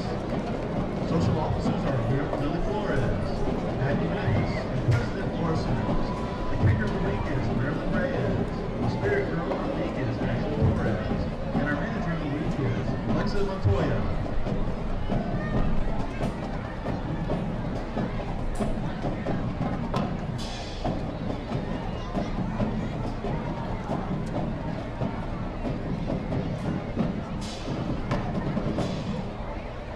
And now, sit back and enjoy while the Colt Kickers perform their streamer jazz routine to remind you of the stuff. Keep it kicking.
Arlington High School Colt Marching Band honors all who have been touched by breast cancer. The Colt Band dedicates the halftime performance to the valiant fight against cancer by wearing pink. Band members and cheerleaders will be going through the stands accepting donations to the local Arlington Cancer Center. So please help us in our March for the Cure. And now, please direct your attention to the center of the field and welcome our special performers for tonight's halftime performance. Tonight is a very important and special evening for our band program because tonight we have 140 8th grade junior high band students with us. Please help me greet the directors of Bailey Ram Band, Katie Holloway and Joanne Barton, along with the directors of the Gun Gator Band, Denise Torres and Lynn Sewell, and all their band students as they enter the field to perform Hey Brother. Hey Brother.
Welcome back, ladies and gentlemen, to the game.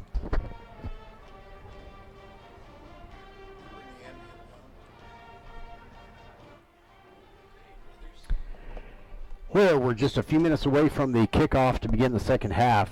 The Arlington Band is finishing up their routine. Looks like it's alumni night. They've got a lot of former students out there playing instruments along.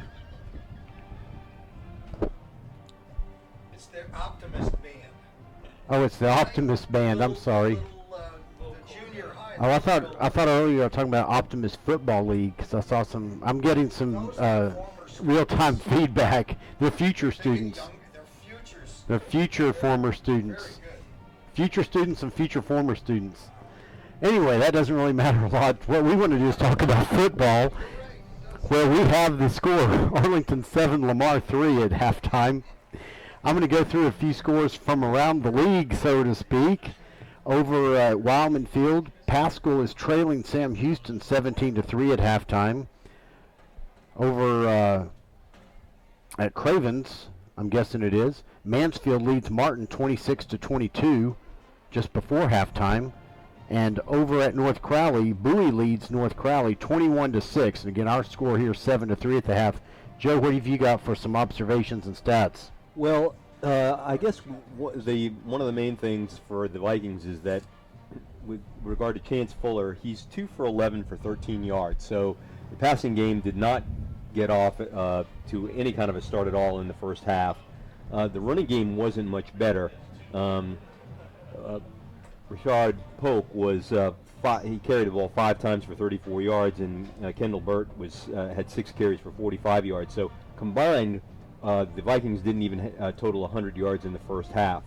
So they had a difficult time against the Colt defense, and I think they're fortunate to be down only 7-3. They had some untimely penalties, untimely miscues with regard to some plays, and like I said, they're fortunate to be down 7-3. And a few drop passes in there to add to that. I mean, Chance Fuller was not helped out with 3 drop passes in the first half. I think when we talked about the beginning of the game, I think we said that they needed to limit Mansfield's ground game, because that was the key to limit the Arlington's ground game, because that was Mansfield's key to the victory last week against Arlington, because they held them to only 68 yards. But I think that so far I think the Arlington Viking defense has done pretty well in that regard, and they needed to continue to bring pressure. And I think that again, the Vikings have been very successful in bringing pressure, because really there hasn't been any. The Colts have really not had much success in passing the ball in this particular in this particular game, and so they really haven't had that much success either on the ground or in the air. The third key, I think, to the game is that the Vikings had to keep doing what they had been doing, and that's running and passing the ball in a pretty balanced attack. Unfortunately, they haven't done that, and so that's why I think we stand at 7-3, because the Viking defense has held up their end of the bargain. The Viking offense has not held up their end of the bargain. So if the Viking offense can get off track, or on track, and get going, I think that they can turn it around and really make this into a game. Okay. Well, I'm going to go through some scores of the district next to us, because those are the teams that we would meet up with somehow in the playoffs first round, and that's out in District 3. And Abilene High leads Keller Central 24-6 at halftime. Abilene High, a perennial powerhouse there of late in 6A West Texas, at least, West Central football. Fossil Ridge High School leads Haltom 28-9 at halftime, and Weatherford leads Timber Creek 19-18 at halftime. So one close game, and then two, it looks like in the process, potential blowouts there. But back here, Joe, yeah, you mentioned those keys to the game, very spot on, and it kind of seems like it's almost Lamar's offense is just not as effective as they could be, as opposed to the Colt defense is outplaying them. Would you say that? Yeah, I agree. I think that you don't see any spectacular plays being made by the Colt defense. You see drives that look promising for the Viking offense, but then sputter because of one or two bad plays at inopportune times. Exactly. And I think that's where, if you can get a sustained drive with some rhythm, that will obviously help in that scenario. So I think that if they can get off to a good start when they get the ball to begin the second half, and just get into a rhythm and move the ball down the field, and if they can, get that first score, I think that they'll be off to the races. But because it's not really anything that the Colt defense is doing in particular, it's just inopportune mistakes or just a bad play at a wrong time that puts them in a poor down and distance position that has stalled the Viking offense. Well, hopefully they'll be able to make something good happen with this first possession, gain some momentum, and get into the lead on this game and have things go their way. The teams are lined up behind their banners and helmets, ready to come onto the field for the second half.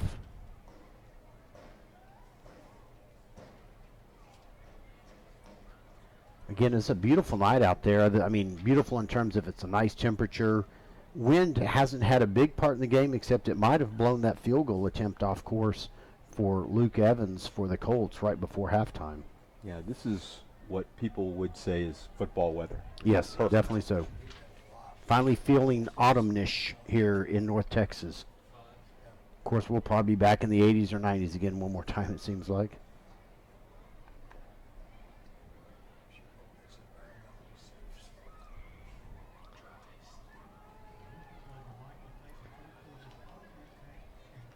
And we're still kind of waiting for the two teams to return to the field. They're both lined up. I don't know if they're waiting to be announced or what, but the field is clear. And now the the Vikings tear through their banner and make their way onto the field.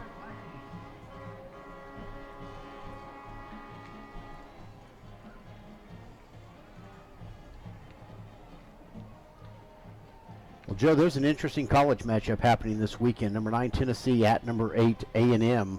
That's going to be a huge game. My family's going down there for it. I'm going to stay up here in the Metroplex.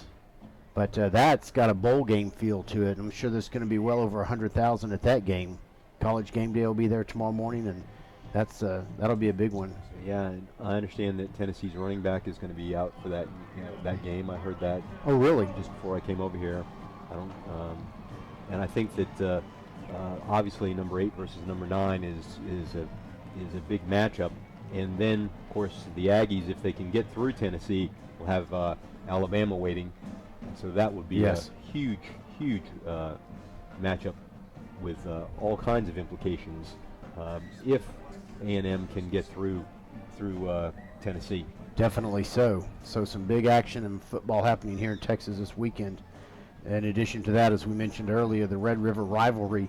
And that's one of those series, no matter what team is ranked what in that series, Oklahoma and Texas, either team can come up with a big win. You know, last year Texas defeated Oklahoma.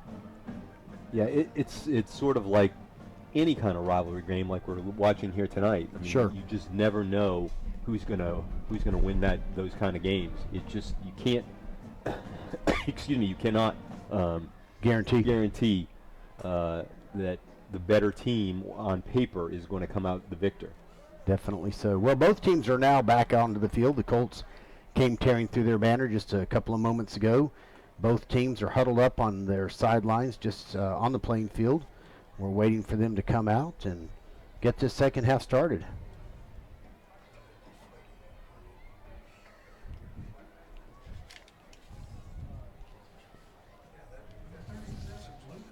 Yeah, if you had told me, Bill, that Chance Fuller would only have completed 2 passes in the first half before the game started, I would have said you're crazy. I just can't believe that he has not, that the passing game has not gotten going any better than it has. Well, Luke Evans is set to kick off for the Colts. We've got Underwood on this side, Devon Wright deep. He's going to field the kick at his own 8. He's out across the 10, 15, 20, 25. Breaks one tackle, 30. Got another guy that he drags a few more yards across the 35. And he's going to be marked down at the 36-yard line. So a 28-yard return by Devon Wright to start this second half. So, Joe, it's not the offensive possession yet, but that's the kind of momentum you want to see. Exactly. They got decent field position on that return. So let's see what the offense can do now. Well, Fuller, the quarterback. Rashad Polk is going to start this series in the backfield to his left. We got twins left, single receiver right. And now Thomas comes across in motion from the far side to the left side to make it single right, or single left, twins right. Here's the snap. It's a handoff to Polk, comes around the right side, across the 35, across the 40, and he's finally tackled by a couple of Colts at the 43-yard line. That's going to be a 7-yard gain and bring up second down and 3. So, Joe, there's a good 7-yard run to start off the possession. Right, Polk made a nice cut back into the open area on that play to pick up that yardage. Polk again to the left of Fuller. It's another handoff to him. Straight up the middle. Across midfield, 45-40, 35-30, 25. And he drags a player across the 20. And he doesn't go down, but he goes out of bounds way down at the 12-yard line.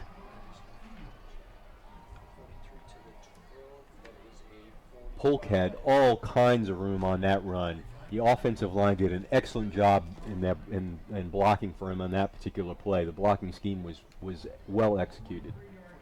45-yard run by Polk. Yeah, you could have driven a truck through that hole. You might have hit somebody, but you could have driven a truck there. Polk again up the middle. No, it's Fuller off to the left side. He's across the 5. And he gets close to the first down marker. He's going to be about a half-yard shy, it looks like. So we'll call that a 9-yard gain. Hurry-up offense for the Vikings, trying to keep that Arlington defense on their heels. Polk in the backfield. It's a handoff to Polk, and he's going to be in for a touchdown, Vikings. Well, Joe, what do you say about that? Only a minute and a half into the first half, and the Vikings get that touchdown. That is just what the doctor ordered. and that they took the ball right down the field. The hurry-up offense kept, like you said, kept the Colt defense off balance, and it was a perfectly executed drive, and just exactly what we thought needed to be done, and they handled it beautifully. So DeBrell to snap, Fuller to hold, Mickey to kick for the extra point. And the kick is up, and it is good. So just like that, the Vikings go ahead 10-7 on a huge. And Luke Mickey is 1 for 1 on point after attempts tonight. Also 1 for 1 on field goals. I believe he's 2 for 2 on kickoffs. Matt, 3 for 3 on kickoffs. Well, Mickey is solidifying his position as the kicker on this team. He is. He got that lead job. There's 3 guys that have done kicking, and he's been the only one out there the last couple of games. Yeah, as our producer Jay Ryan says, he has a leg up on the competition. Very good. We apologize for that. Well, there's the momentum. Now let's see if the Viking defense can continue what they were doing in the first half and pretty much stymie the Arlington Colts offense. Yeah, I think it's important that you know, like they have shutdown innings in baseball, it's important that you go ahead and stop them here and not let them get any kind of momentum. True. So you can kind of continue with the momentum and get that ball back right now. Well, Mickey is setting the ball up on the tee to kick off.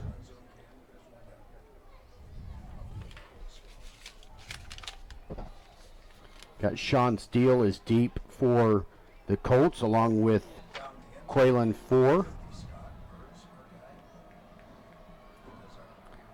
And here comes the kick. And it's fielded by Steele at his own 3-yard line. He comes across the 5 and across the 10, 15, 20. And he's met at the 25, but he drops the ball, and it's recovered by Lamar.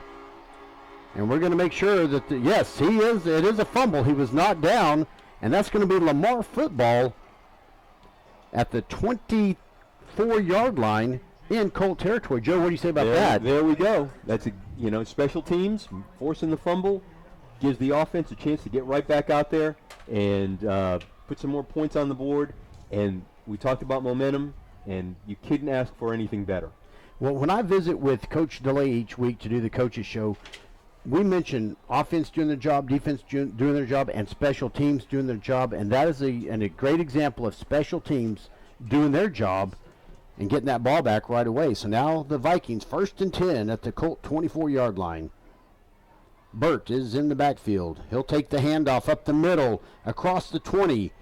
And he drags a player down to the 18-yard line, and that's going to be about a 6-yard gain. So that'll be 2nd down and 4 for the Vikings at the Colt 18-yard line. So Kendall Burt just went through the middle and dragged a player a couple more yards with him. Yeah, they're moving very well at this point. Good rhythm.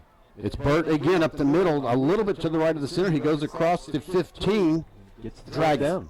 drags 3 players to get the first down at the 11-yard line.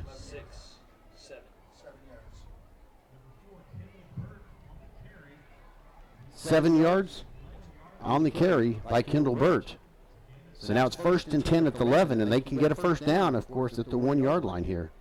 Burt is in the backfield again. Twins left, single right.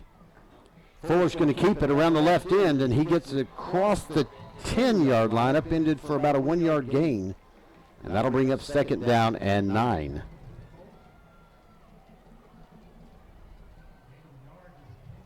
That looked like that was just a design quarterback keeper. Burt is in the backfield again to Fuller's right. Single left. Here's a handoff to Burt. He's across the 10. He drags a couple of guys to the 7-yard line where he'll be down. And it'll be 3rd down and 6. Let's see, are they going to mark him at the, at the 7-yard line. So it'll be 3rd down and 6 for the Vikings. And Joe, you got to hope they can punch it in and get the touchdown here and not have to settle for the field goal. Yeah, and you don't know what he's going to do, whether they're going to run it or, and this is an obvious passing situation, but the way that they've been running the ball, Fuller gets the ball. He rolls right. He's looking. Now he's going to have to keep it. He's trying to stiff arm a guy, and there's a flag on the play, and he gets a little push down outside, well outside of the out-of-bounds marker over where the track is, a few yards away. This may be a holding penalty.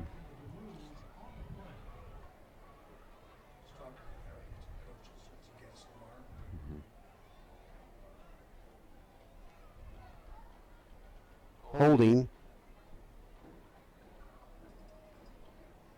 The referee trying to get his microphone turned on. Oh, it's holding against Arlington. I mean, it was against Lamar. I'm sorry, holding against Lamar.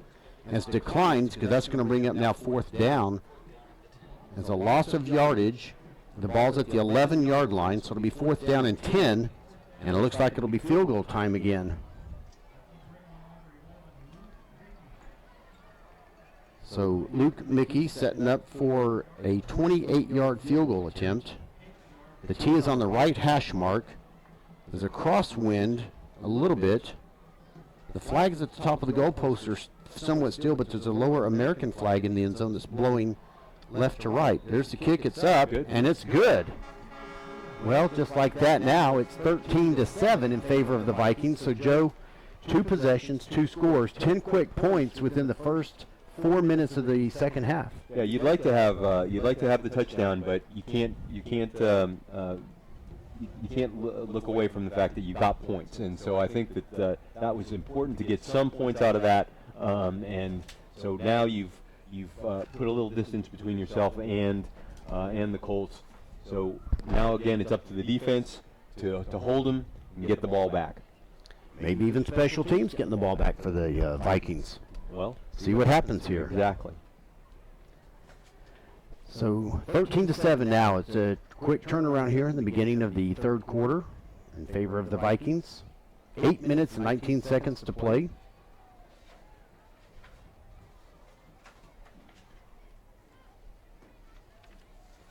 Luke Mickey setting up to do the kicking. Whatever the coach told them at halftime, it's working because they seem to have come out with a little bit of fire. They have a fire in their belly, don't they, Joe? Yeah. All right, so we've got 2 players deep for the Colts. Sean Steele and DeMonte Davis, it looks like, are deep, standing back on about their own 5-yard line. Wonder if they'll try a squib kick or anything. It's a deep kick. It's going to be fielded at the 2-yard line by Steele, across the 5, across the 10, coming to this side. He's at the 15, doesn't really have anywhere to go, and he's going to be pulled out of bounds at the 16, 17-yard line. 15-yard return, but it's inside the 20-yard line, so a good special teams effort there to keep them better than it would be for a touchback.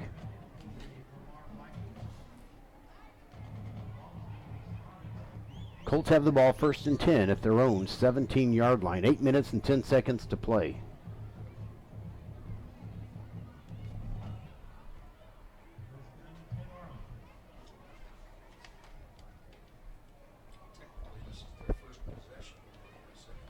That's true, yeah. Jay just pointed out this is technically their first possession because they fumbled the previous kickoff.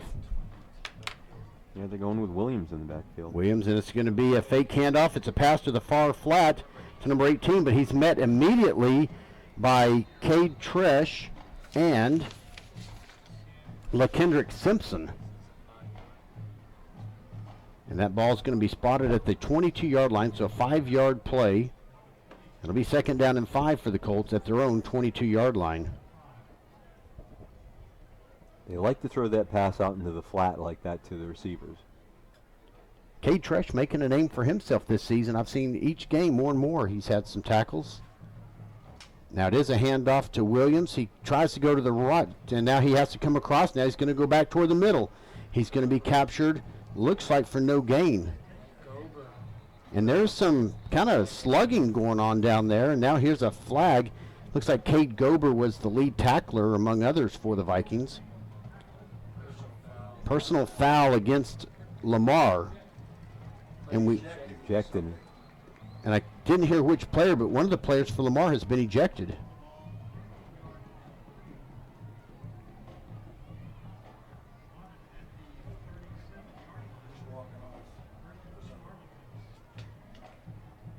This trying to figure out which player was ejected. It's a 15-yard penalty. 20 yards. And it looks like it's Devon Wright has been ejected. And he's really surprised and upset. He doesn't know what he did. Meanwhile, it's going to be 1st and 10 for the Colts at their own 37-yard line. That's a big loss because It is. He is obviously plays both ways, and he is. Here's a snap. important on special Quarterback teams. Day throws across the middle to number 18. It's caught at the 40, and he's going to be tackled by, looks like, Eric DeBrill at the 42-yard line. So that's going to be a 5-yard gain on that pass play.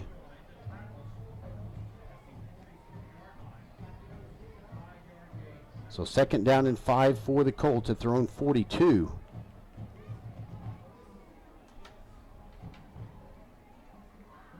Williams, the running back, trips left.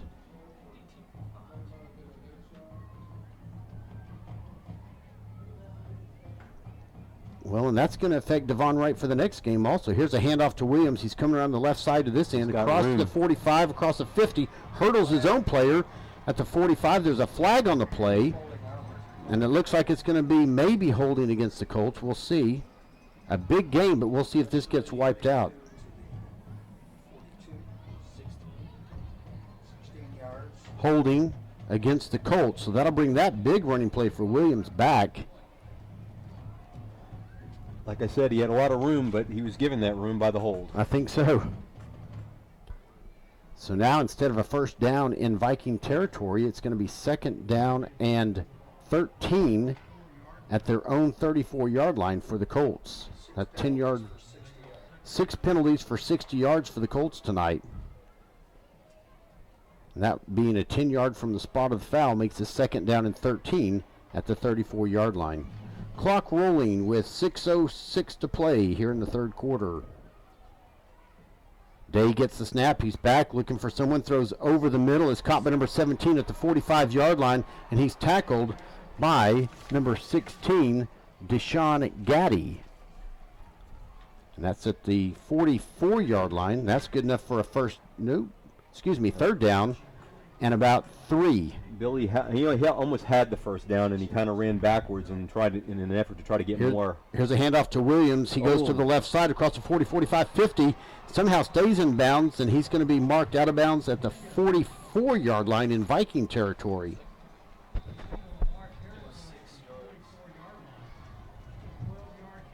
A 12-yard gain for Williams. And now they've got some momentum with them. Yeah, there was a missed tackle in the backfield, and it allowed him to go around the edge and get the 1st down. And somebody has called timeout. There's a player down Okay, an injured player on the field. for Arlington Lamar. That's number 29. Bobby Brown shaken up, but he's making his way off the field on his own.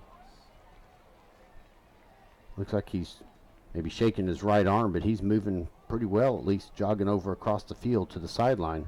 So hopefully he'll be okay. So 1st and 10 for the Colts at the Lamar 44-yard line. So the Vikings are missing 2 key defensive players on there. Bobby Brown And Devon. and Devon. Right. Yes. Well, the Colts are coming out, setting up with trips right. Williams in the backfield. Lamar has 4 up front on defense. Here's the snap. It's a handoff to Williams up the middle, across the 40, inside to the 35, inside to the 31-yard line. He's going to be marked down. No, they're going to mark him down back at the 35. 9-yard play. Going to be 2nd down and 1. Bill, they're starting to move the ball with consistency, and Day gets the ball. He steps back, throws deep, and it's intended for number 7, but falls short of him. That's DeMonte Davis, the intended receiver. It looks like LaKendrick Simpson, number 6, was defending on that play. 12 for 22 for 96 yards for Kalen Day at quarterback so far this game. Williams in the backfield, trips right. Here's a snap. It's a handoff to Williams up the middle, and he stopped immediately. He didn't get the first down, and that's going to bring up a fourth down. In fact, he lost 2 yards. I thought he might have had forward progress up closer, and he wouldn't have had the first down regardless, but they are marking him for a 2-yard loss back at the 37-yard line, so it's 4th and 3. The Colts are going to go for it. Yeah, Trips right. They're in that no man's land, so they're going to go. Yeah, too short to punt, too far to kick a field goal. You're right. Williams in the backfield at running back.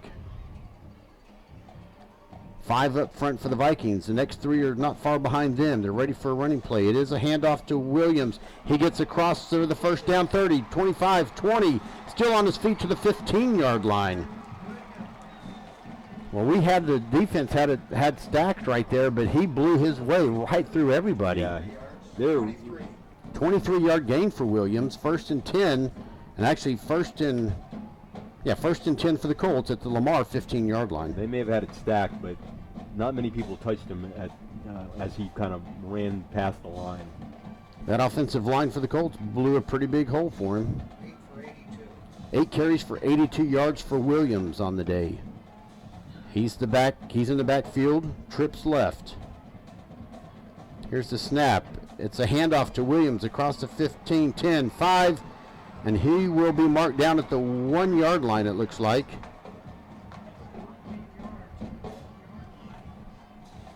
And it's going to be 1st and goal for the Colts at the 1-yard line. It's another big run. Bill, they're just running right up the gut, and they are just not able to. The Vikings have not been able to stop. Here's a handoff to Williams. He's going to be stopped in the backfield for a loss of about 3 yards to the 4-yard line, I think. We'll see where they spot it exactly, but the line judge has it at the 4. That's where they're going to mark it down. 2nd and goal. So that's a loss of 3 yards for Williams. 2nd and goal at the Lamar 4-yard line.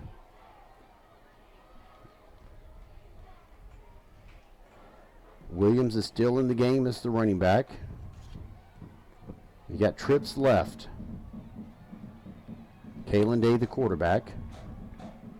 He steps back to pass. He's aiming for the end zone, and it's caught by number 7, and that's going to be a touchdown for the Colts. DeMonte Davis caught that pass, steps into the end zone, and now the game is tied 13-all, pending the point after. Well, there's that momentum shift. Lamar scored twice quickly, but with a point after, the Colts can take back the lead. Yeah, as well as the defense played in the first half, on that drive, they just did not look very good. The Colts had them on their heels the entire drive. Well, here's the point after Luke Evans kicks the ball. It's up, and it is good. So now the Colts lead 14-13 with 2:33 to go in the 3rd quarter. Well, the Vikings have got to answer right now. I think this is a crucial part of the game. They've got to come back, show that they can do what they did in the first 2 possessions and score, move the ball and score some points. The defense was not able to hold, but I think that what we saw after the second half kickoff is that the Vikings have been able to establish a run game, establish a little bit of the pass, but have been able to move the ball, and they just got to take over right now and continue that. Yeah, I got to keep that offensive momentum going and get the momentum swing in general back to the Vikings here. Exactly.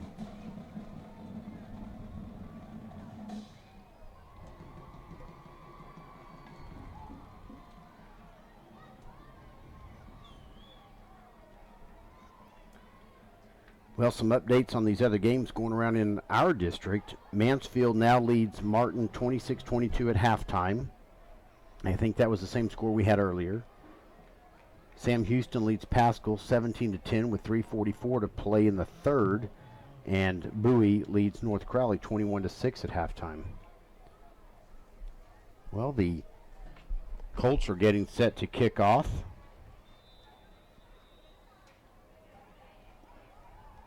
Vikings have one man deep, standing back at his own 12 or 13.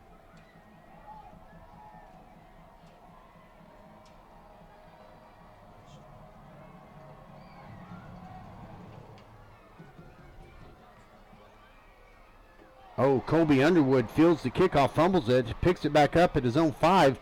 Now he's trying to find somewhere to go. Goes backwards. Now he swings out to the left side across the 10, across the 15, and he'll be dragged down at the 20-yard line. So a 15-yard return after he bobbled the kick. It's almost like he poached it from Rashad Polk, who was standing next to him. Yeah, he did. And sometimes, when you bobble those kicks, it can work out. People get out of their lanes, and you sometimes can get an opening and have a big run back. He was obviously fortunate just to get back to the 20-yard line. Exactly. I'm glad he picked that ball back up and was able to make that 15 yards on the return. So the Vikings are set up 1st and 10 at their own 20-yard line. Kendall Burt is in the backfield next to Fuller, standing to his left. Twins right, single left. It's going to be a handoff to Burt. He moves around side to side. He's not going to make it to the line of scrimmage. Oh, he's still up. He gets across the line of scrimmage. And let's see where they mark the forward progress. The line judge has him at about the 21. So after all is said and done, he'll gain 1 yard. It looks like it might even be 2 feet 6 inches, but we'll call it a yard gain. 2nd down and 9 for the Vikings at their own 20 3/4 yard line. Here's the snap. Fuller looks to throw over to his left. It's intercepted by number 28. He's going across the 20, across the 15, and tackled at the 13-yard line. And now, just like that, the Colts are going to get the ball in excellent field position in the red zone. 1st and 10 at the 13-yard line of the Vikings. Well, we've talked about momentum this whole game, and obviously the momentum is swung towards the Colts. Big time. Big time, exactly. 2 interceptions in the game for Chance Fuller. That equals the number of completions that he has.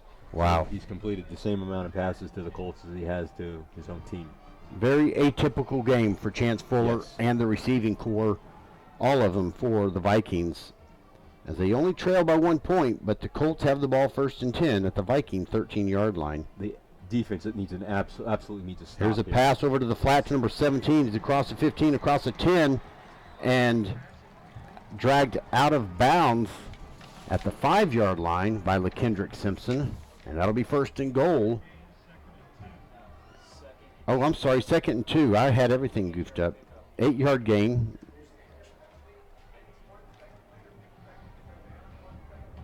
Trips right. 4 is in the backfield. It's a handoff to 4. He goes over the right gap up the middle, and he's going to be in the end zone, but there is a flag on the play. I think it's holding. And it looks like it's going to be possibly holding. It is holding against the Colts. So instead of a 5-yard touchdown run, we'll move it back 10 yards, and we'll be 2nd down and 12. 7 penalties for 70 yards for the Colts tonight. The Vikings defense has just got to stiffen here. They've just got to keep them out of the end zone. Definitely so. It's 2nd down and 12 at the 15-yard line. Colts clinging on to a 1-point lead, trying to expand that here. They've got trips right. Quaylen 4 is in the backfield. It's a handoff to 4. He's going to be dragged down by number 45. That'd be Javonte Kemp at about the 6-yard line or so. No, the 11. See, I'm off by 5 yards again. Thank you, Joe. So at the 12-yard line. So it's going to be 3rd down and 9 at the 12-yard line. This is a big play, Bill. This is one of the big plays of the game. Definitely. Trips right. Quaylen 4 in the backfield. Day gets the snap. He throws over to the right-hand side, and it's going to be in and out of the hands of number 18. It looked like he had a surefire catch, but when he kind of rolled around, he dropped the ball. Number 26, Treshawn Miller, was defending, And I could say I think he helped break up that pass because that was in the breadbasket for number 18, Aaron Trahan. He did a great job of breaking up that pass. It was because it looked like it was going to be a sure touchdown. Well, that brings up 4th down and 9, and it's 14 of 25 for 108 yards for Kalen Day. 1 touchdown, 1 interception.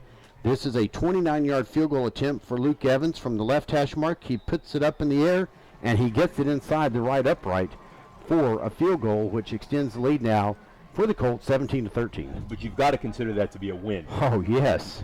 You turn the ball over deep inside your own territory, and you escape with only a field goal. Again, the Viking defense. Right. Well, that holding call, brought the touchdown back, and so this is obviously was a big stand for the Viking defense to keep them out of the end zone, and they were helped by the holding call, but only down by 4 points at this point. Still in the game, and now have an opportunity. The offense has just got to get going. They just cannot afford those mistakes like those 2 interceptions that we've had already. Definitely so. Got to protect the ball, good passes, smart plays.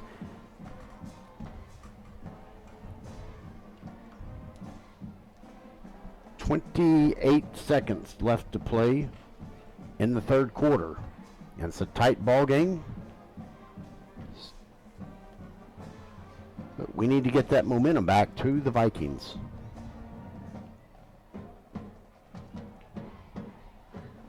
So the Colts kicking team comes out. Luke Evans is going to tee up the ball on the 40-yard line. Vikings come out on the field. Rashad Polk is deep over on the far side of the field.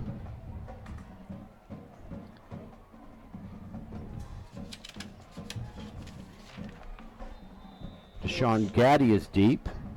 Fuller is 2 for 11. Actually, he's 4 for 11. He has 2 interceptions. Fuller is 2 for 11 tonight with 2 interceptions. Colby Underwood is also deep, so we've got 3 deep. And this is where you'd normally have Devon Wright back there. Yes, you would. Unfortunately, out for the rest of the game after being ejected. Here's the kick. It's a shorter kick. It's going to be fielded by Dayton Dubs at the 10. He goes back, 25. He goes backwards, but he comes around to 30, and he's out of bounds at about the 34-yard line. And they're going to mark it actually at the 35-yard line.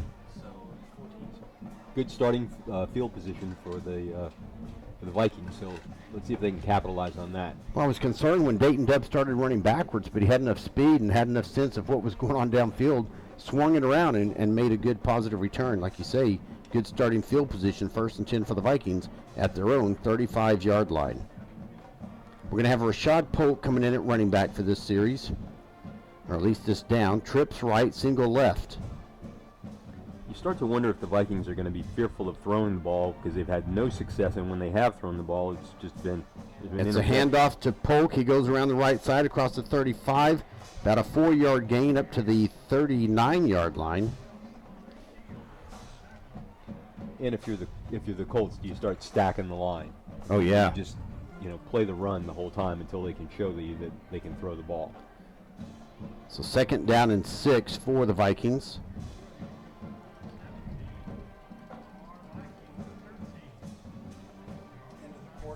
And end of the third quarter with our score, Arlington Colts 17, Lamar Vikings 13.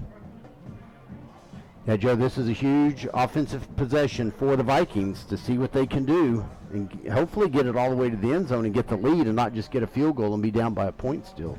Yeah, they've got to start moving, and hopefully they can get some openings.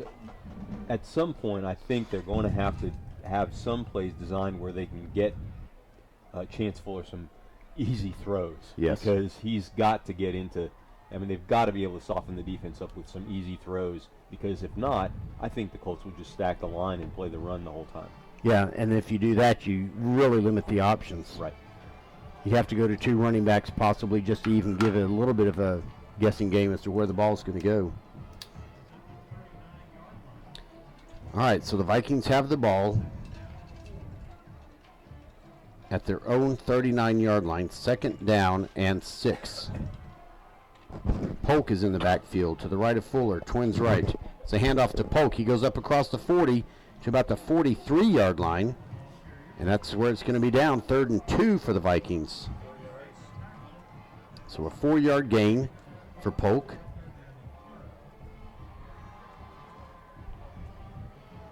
So we got to get 2 yards here, Joe, to keep this drive going. Absolutely. Twins it's right. Crucial that they get the first down at this point. Twins left. Polk gets the handoff. He goes to the right side. No, it's not a handoff. Fuller kept the ball, and he's actually tackled for a loss. That's, again, one of those where they just kind of both shared the ball for a minute, and it was hard to see who came out with it, but Fuller lost some yardage back to the 40-yard line. Yeah, it's that read option, and, you have to be able to make the right call on that, and unfortunately that was just not the right call, and it lost yardage and put you right back into a punting situation. So 4th down and 5 at their own 40-yard line. Fuller gets back in punt formation, standing at about his own 28. He's averaging 31. He's averaging 31 yards per kick. He gets this one off. It's a little bit higher than a line drive. It's fielded by number 12 back at the 18 or 17 or so yard line. He goes backwards a little bit. He's going to be shown down at the 16-yard line, so a loss of about 2 yards or so on that return.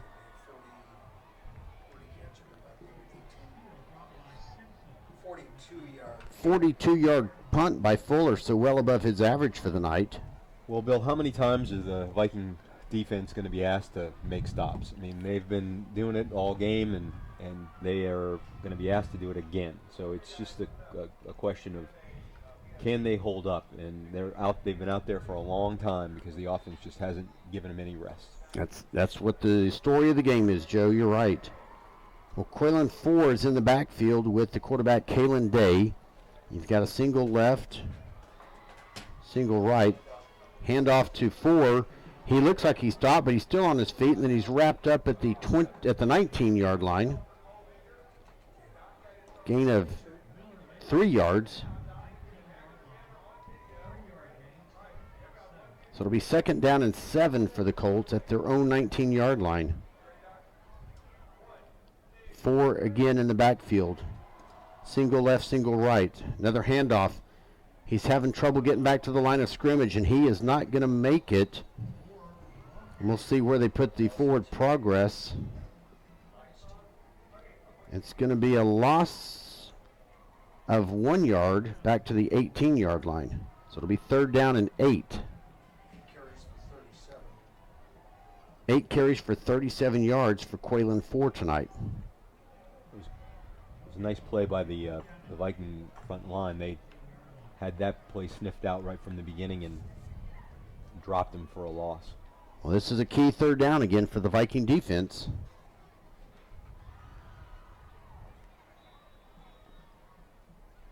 And we're going to have a timeout on the field.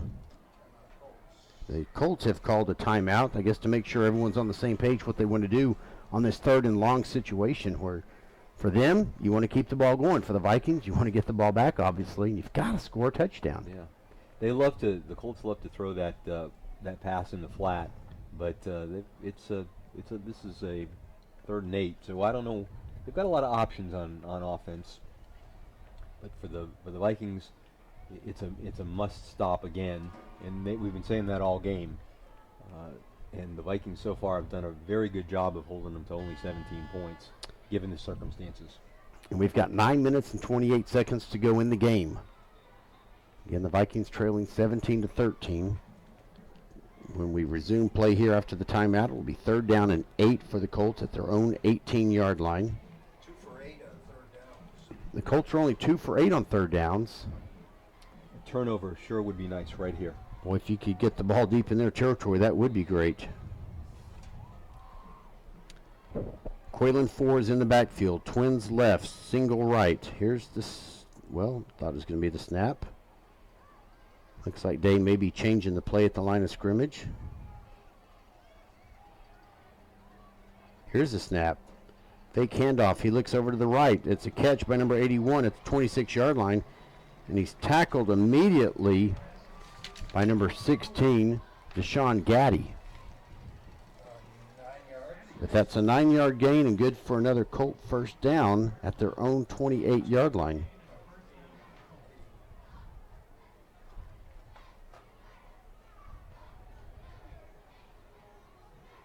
Quaylen 4 in the backfield again. Twins left, single right.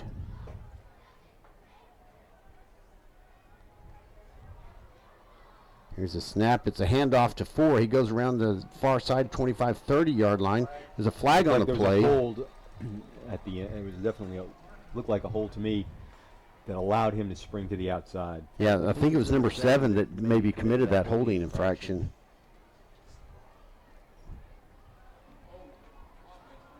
Yep, number 7 was called for the holding penalty. So that'll be a 10-yard penalty from the spot of the foul.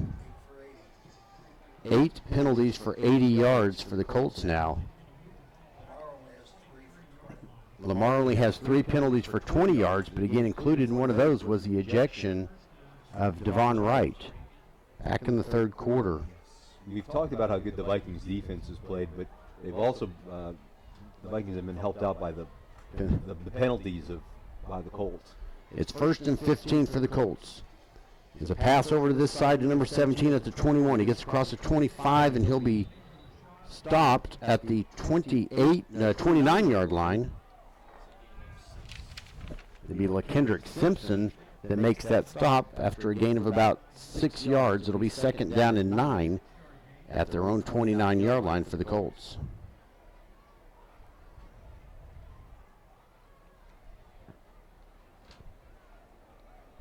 A lot of movement around by the receivers for the Colts. It looks like they're going to end up with twins left, single right.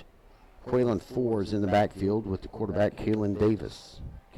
It's going to be a handoff to 4. He's going to go up the middle and only get a yard on forward progress, I believe, to the 30. And that'll bring up 3rd down and 8. This is exactly the same situation we had just a minute ago, where it's 3rd and 8. Let's see if the Vikings can hold up on this possession.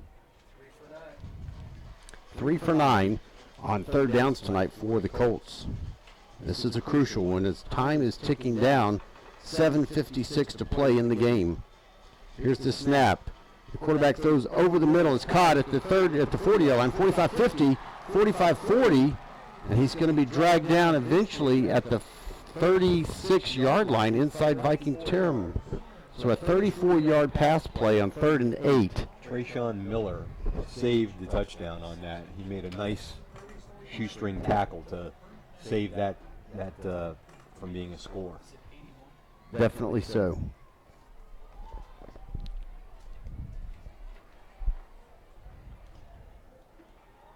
Now we're back to twins left. Quaylen 4 is in the backfield. 1st and 10 for the Colts at the Lamar 36-yard line. Day steps back. He throws pretty deep, and it's going to be overthrown, incomplete, intended for number 81, who made that last reception, that being Josh Bowen.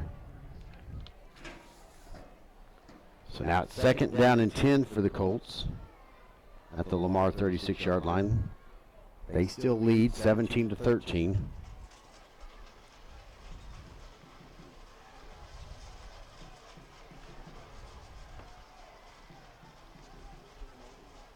All right, the Colts are setting up with twins left, single right. Quaylen 4 in the backfield. About a yard behind and to the right of the quarterback. Fake handoff. Day looks, he's going to throw deep over the middle. And it is caught by number 18 at the 5, and he falls down at the 4-yard line. And that's going to be a 1st and goal, 30-yard pass play. He was tackled by number 26, Trayshawn Miller, saving the touchdown again, Joe. Well, Day was under pressure, and he kind of just hurled that ball up there, and it was a nice catch. 1st and goal at the 4, low snap. It's handed off to 4. He bounces off some players, but he's going to be stopped shy of the 5-yard line by number 45, Javante Kemp. So he lost about 2 yards. So it'll be 2nd down and goal at the 6. You've got to be careful about the 2 plays. One, that play right up the gut, when 2, the pass play in the flat, which allows them to get their receiver out there to score. Twins left, single right. Quaylen 4 in the backfield. On the right side of the quarterback. Kind of a bad snap. Almost tackled in the backfield. Now he is. Oh, it's a fumble. And let's see who comes up with it. It's a scrum for the ball. The Vikings say they have it, and it's still impossible even with the binoculars to see. We'll let you know as soon as we... No sign from the official.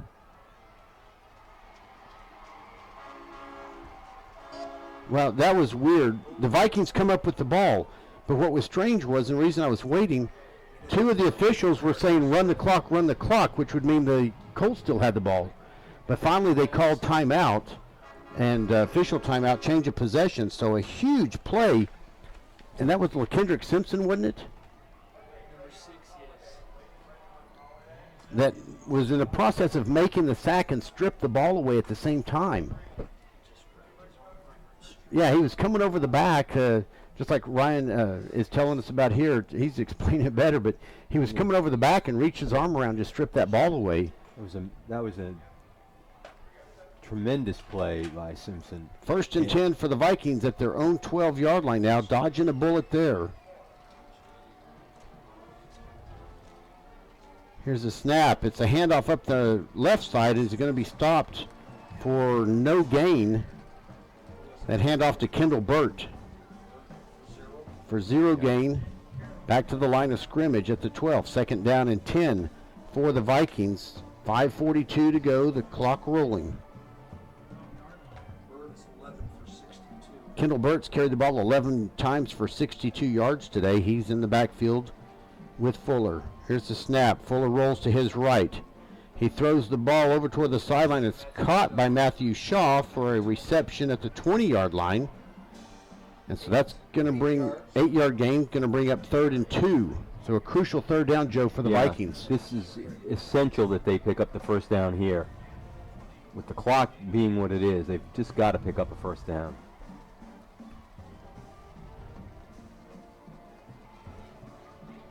Got Matthew Shaw single out to the right. 2 for 8 on third downs for the Vikings today. Got twins left. Kendall Burt in the backfield standing to the right of Fuller. Here's a handoff to Burt. He comes around the left side across the 20, 25, 30.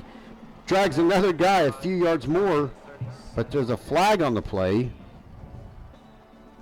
He gets out to the 37 or so yard line, but let's see what the flag is. 17 yards on carry the holds.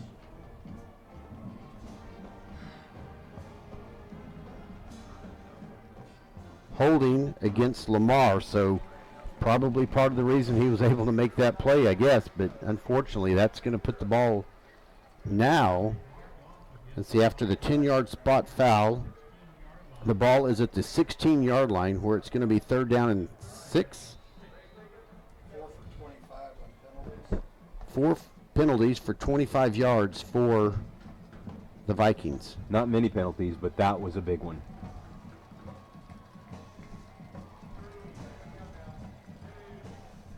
Fuller only has 3 completions. Fuller looks to throw across over to the right-hand side, and that's a big catch. Wait, no, they're saying he didn't catch the ball. Matthew Shaw thought he had it. They're going to say he trapped it. It looked like a catch from here through these binoculars, but Joe, I don't know if you saw anything better. It looked like a catch to me.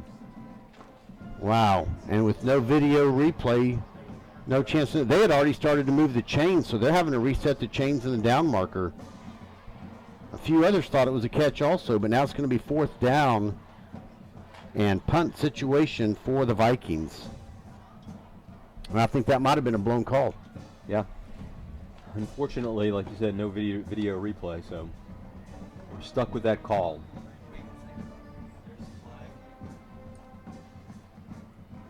Now there's a flag on the play, delay of game against the Vikings. Fuller talking to the referee. I think he might be questioning something about the play clock. And it does seem like the play clock might have gone down pretty quickly considering when everything was set up after that. It did. Because But it looked like that. It may be because everyone was kind of talking about that, whether it was a catch or not a catch, and so the ball at the 11-yard line. Fuller punts from his own 1. A low line drive kick. It takes a Viking roll at the 40 to the 45, going towards the 50. It's going to be killed at the 48-yard line. So once again, the Viking defense is going to be called upon. 37 yards on the punt for Fuller. Boy, that's...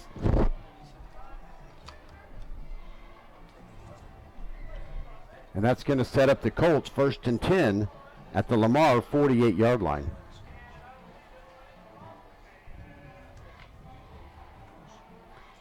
Joe, like you've been saying, time for the defense to have to do it again.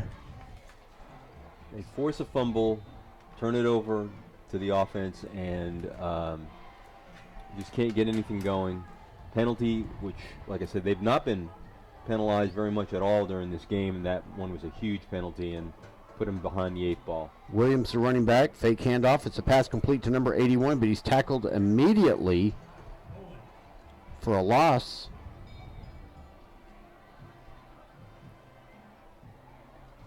Uh-oh. And Deshaun Gaddy, I think, made that tackle, and he's fallen down now, shaking up on the play. I think he's holding his right knee. Now someone's going to help him up, but no. Says, I don't want to get up. It was a loss of 4 yards. So they went from the Viking 48 to their own 48, and we'll have an official timeout while the training staff comes out to check on Deshaun Gaddy. Joe, this is a must-win for the Vikings to really secure a good playoff spot, because they're going into the gauntlet now, so to speak, of the district play, and the Colts aren't as effective of a team this year as they've been in the past. So this is one of those games you really kind of need to win if you can pull it out somehow. Right, because you'd be 3-0 in district and looking at some, like you said, difficult games. So I think that you're right. This is an opportunity that they can't afford to let them pass them by. So. Gaddy gets up. He's walking off on his own power, not really quickly, but he is walking off on his own power. Yeah, because you still have Martin to play. They're not as effective maybe as last year, but they're always a team to be reckoned with. You got Mansfield, you've got Bowie, and so yeah, every game's important from here on out. So it's going to be 2nd down and 14 for the Colts at their own 48-yard line. 40 to 22 is the lead for Mansfield over Martin right now. Mansfield appearing to be the team to beat in the district. Here's a snap. Day is back. He throws over the middle, and it's intended for number 17, but it's broken up by LaKendrick Simpson. And that's going to bring up 3rd down and 14. So again, Joe, here the Vikings defense stepping it up. Anderson appeared to be open, and the pass was not particularly well thrown, and again, Simpson got in there, came across, and made a nice play. So they've got trips left, twins right, empty backfield. Day takes the snap. Blitz. Looks over to the left. It's caught by number 17 at the 38, and he'll make it across to the 35-yard line.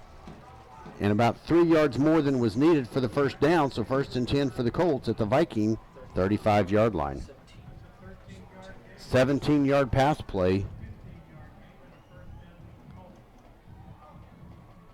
Colts leading again 17-13. Now 3:47 to play. You had him in a very good down and distance situation, and unfortunately they came up with a big play. Definitely so. 20 completions for 200 yards. So Kalen Day has completed 20 passes for 200 yards tonight. There's a handoff to Williams. He goes around the left side. He's wrapped up at the line of scrimmage by number 43, Benjamin Jones. And that's going to be no gain. 2nd and 10 now at the 35-yard line. Williams has carried the ball 11 times tonight for 93 yards. He'll be the running back again on this play. We've got trips right. They're working the clock right now, too. Oh, yeah, they're going to take every second off that clock they can. Play clock down to 6.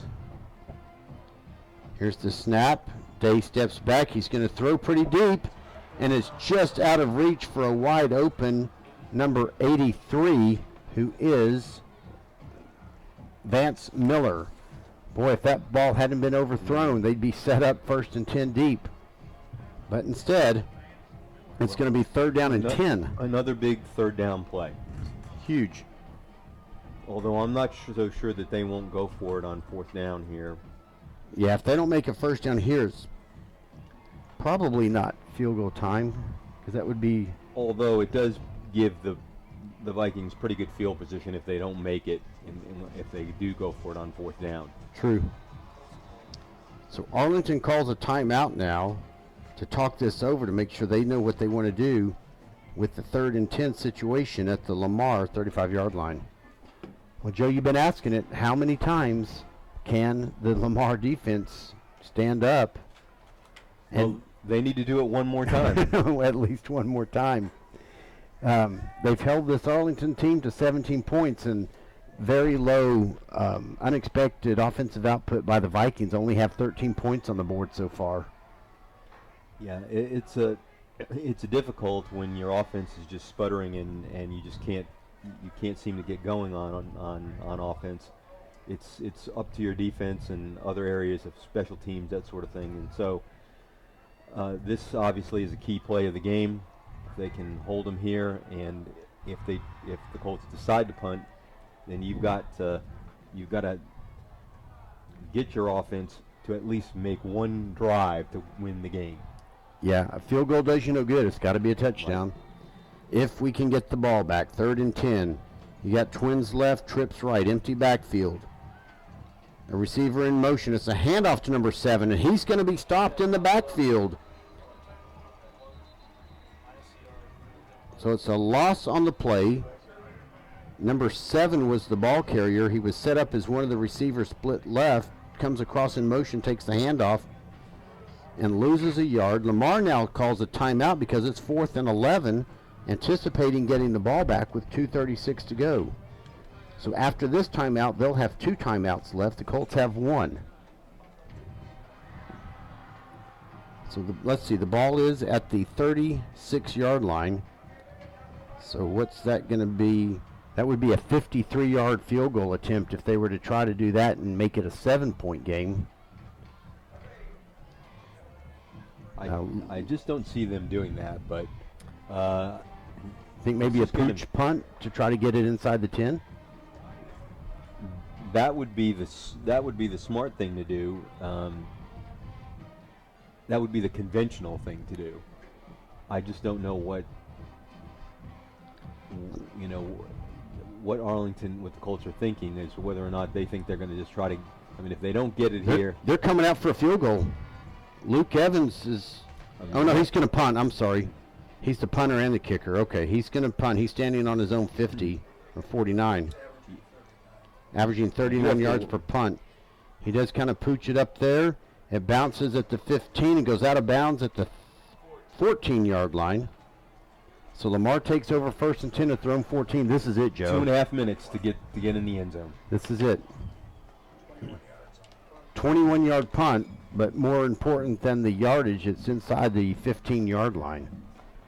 Pretty good placement there by Luke Evans, the punter for the Colts. It could have been worse for the Vikings. Oh yeah, it could have gone inside the 10 or. So I think that.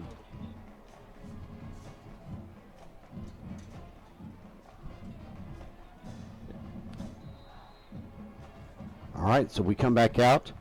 Rashad Polk is going to be lined up at running back with Fuller at quarterback.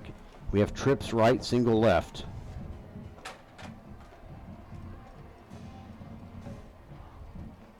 Here's the snap. Fuller looks to his right. He throws, and it's almost intercepted.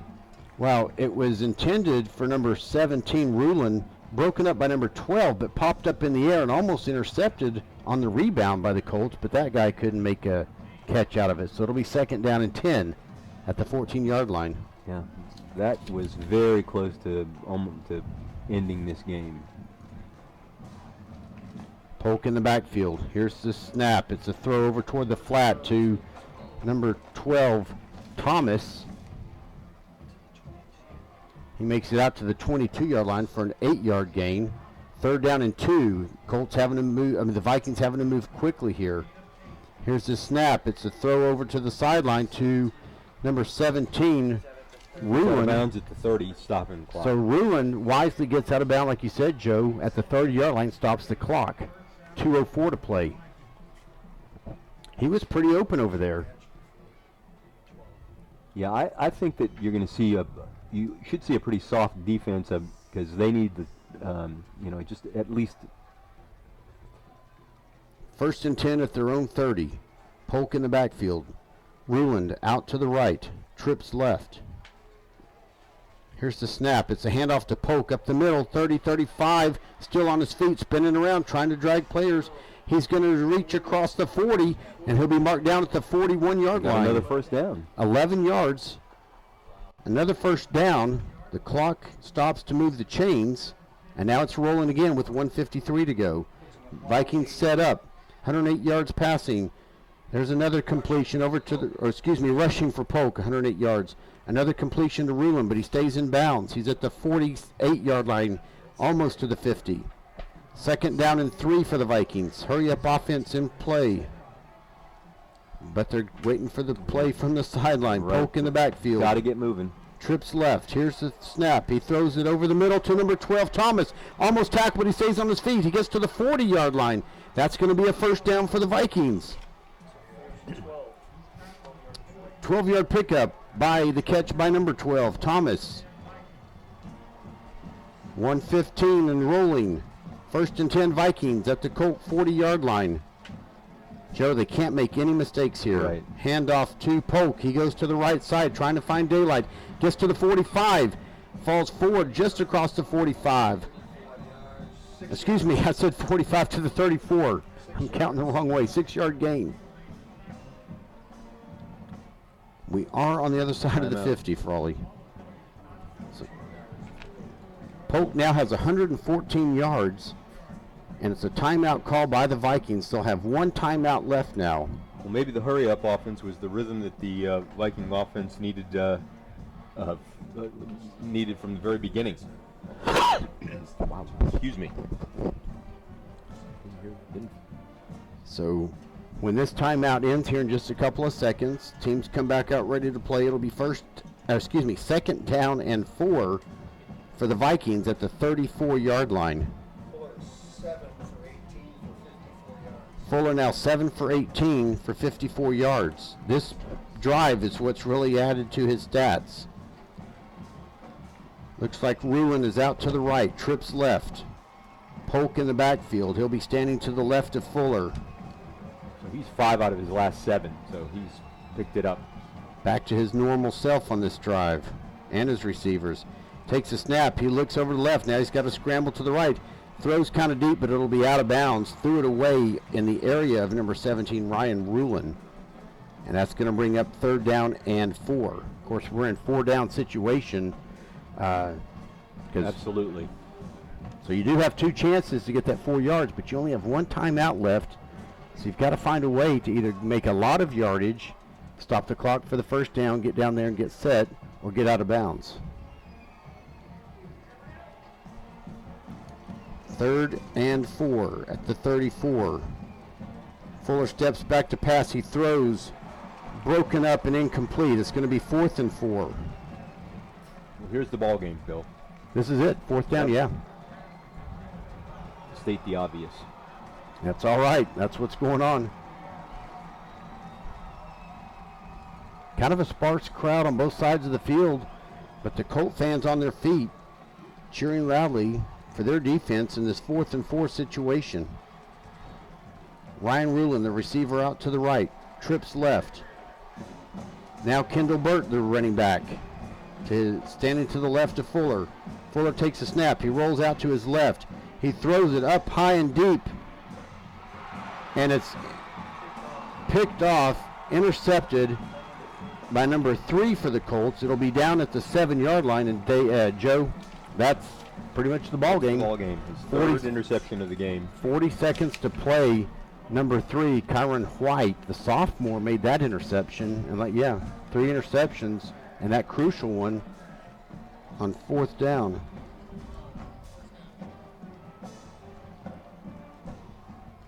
Well,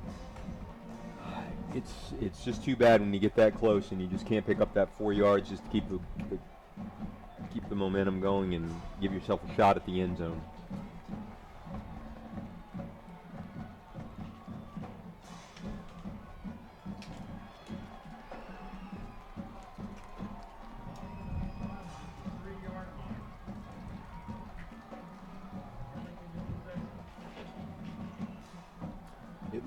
It looked like they were going to be able to do something as they moved the ball pretty easily down to the 34, but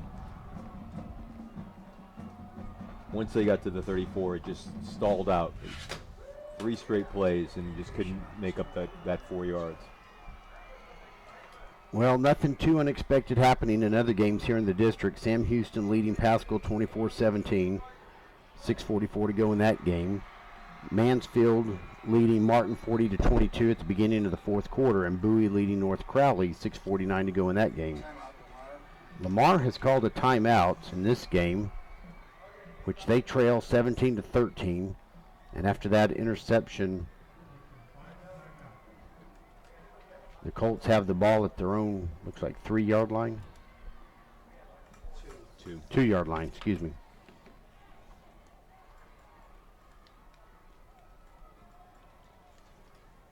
You know, here's an interesting thing to just think about, Joe, with the 40 seconds left. You would typically go into victory formation, take a loss of a couple yards, take that knee, but you can't take a 2-yard loss here.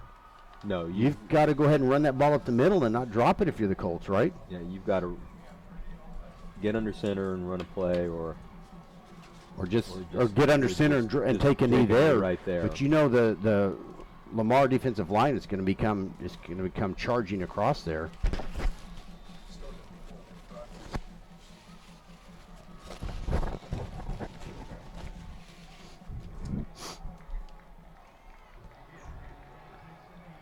And that play is marked down at the 1-yard line, but the play clock hasn't set. 25 seconds to go in the game, and that's going to be ball game. So they come 1 yard short of a safety. Exactly. Well, our final score is going to be Arlington 17, Lamar 13.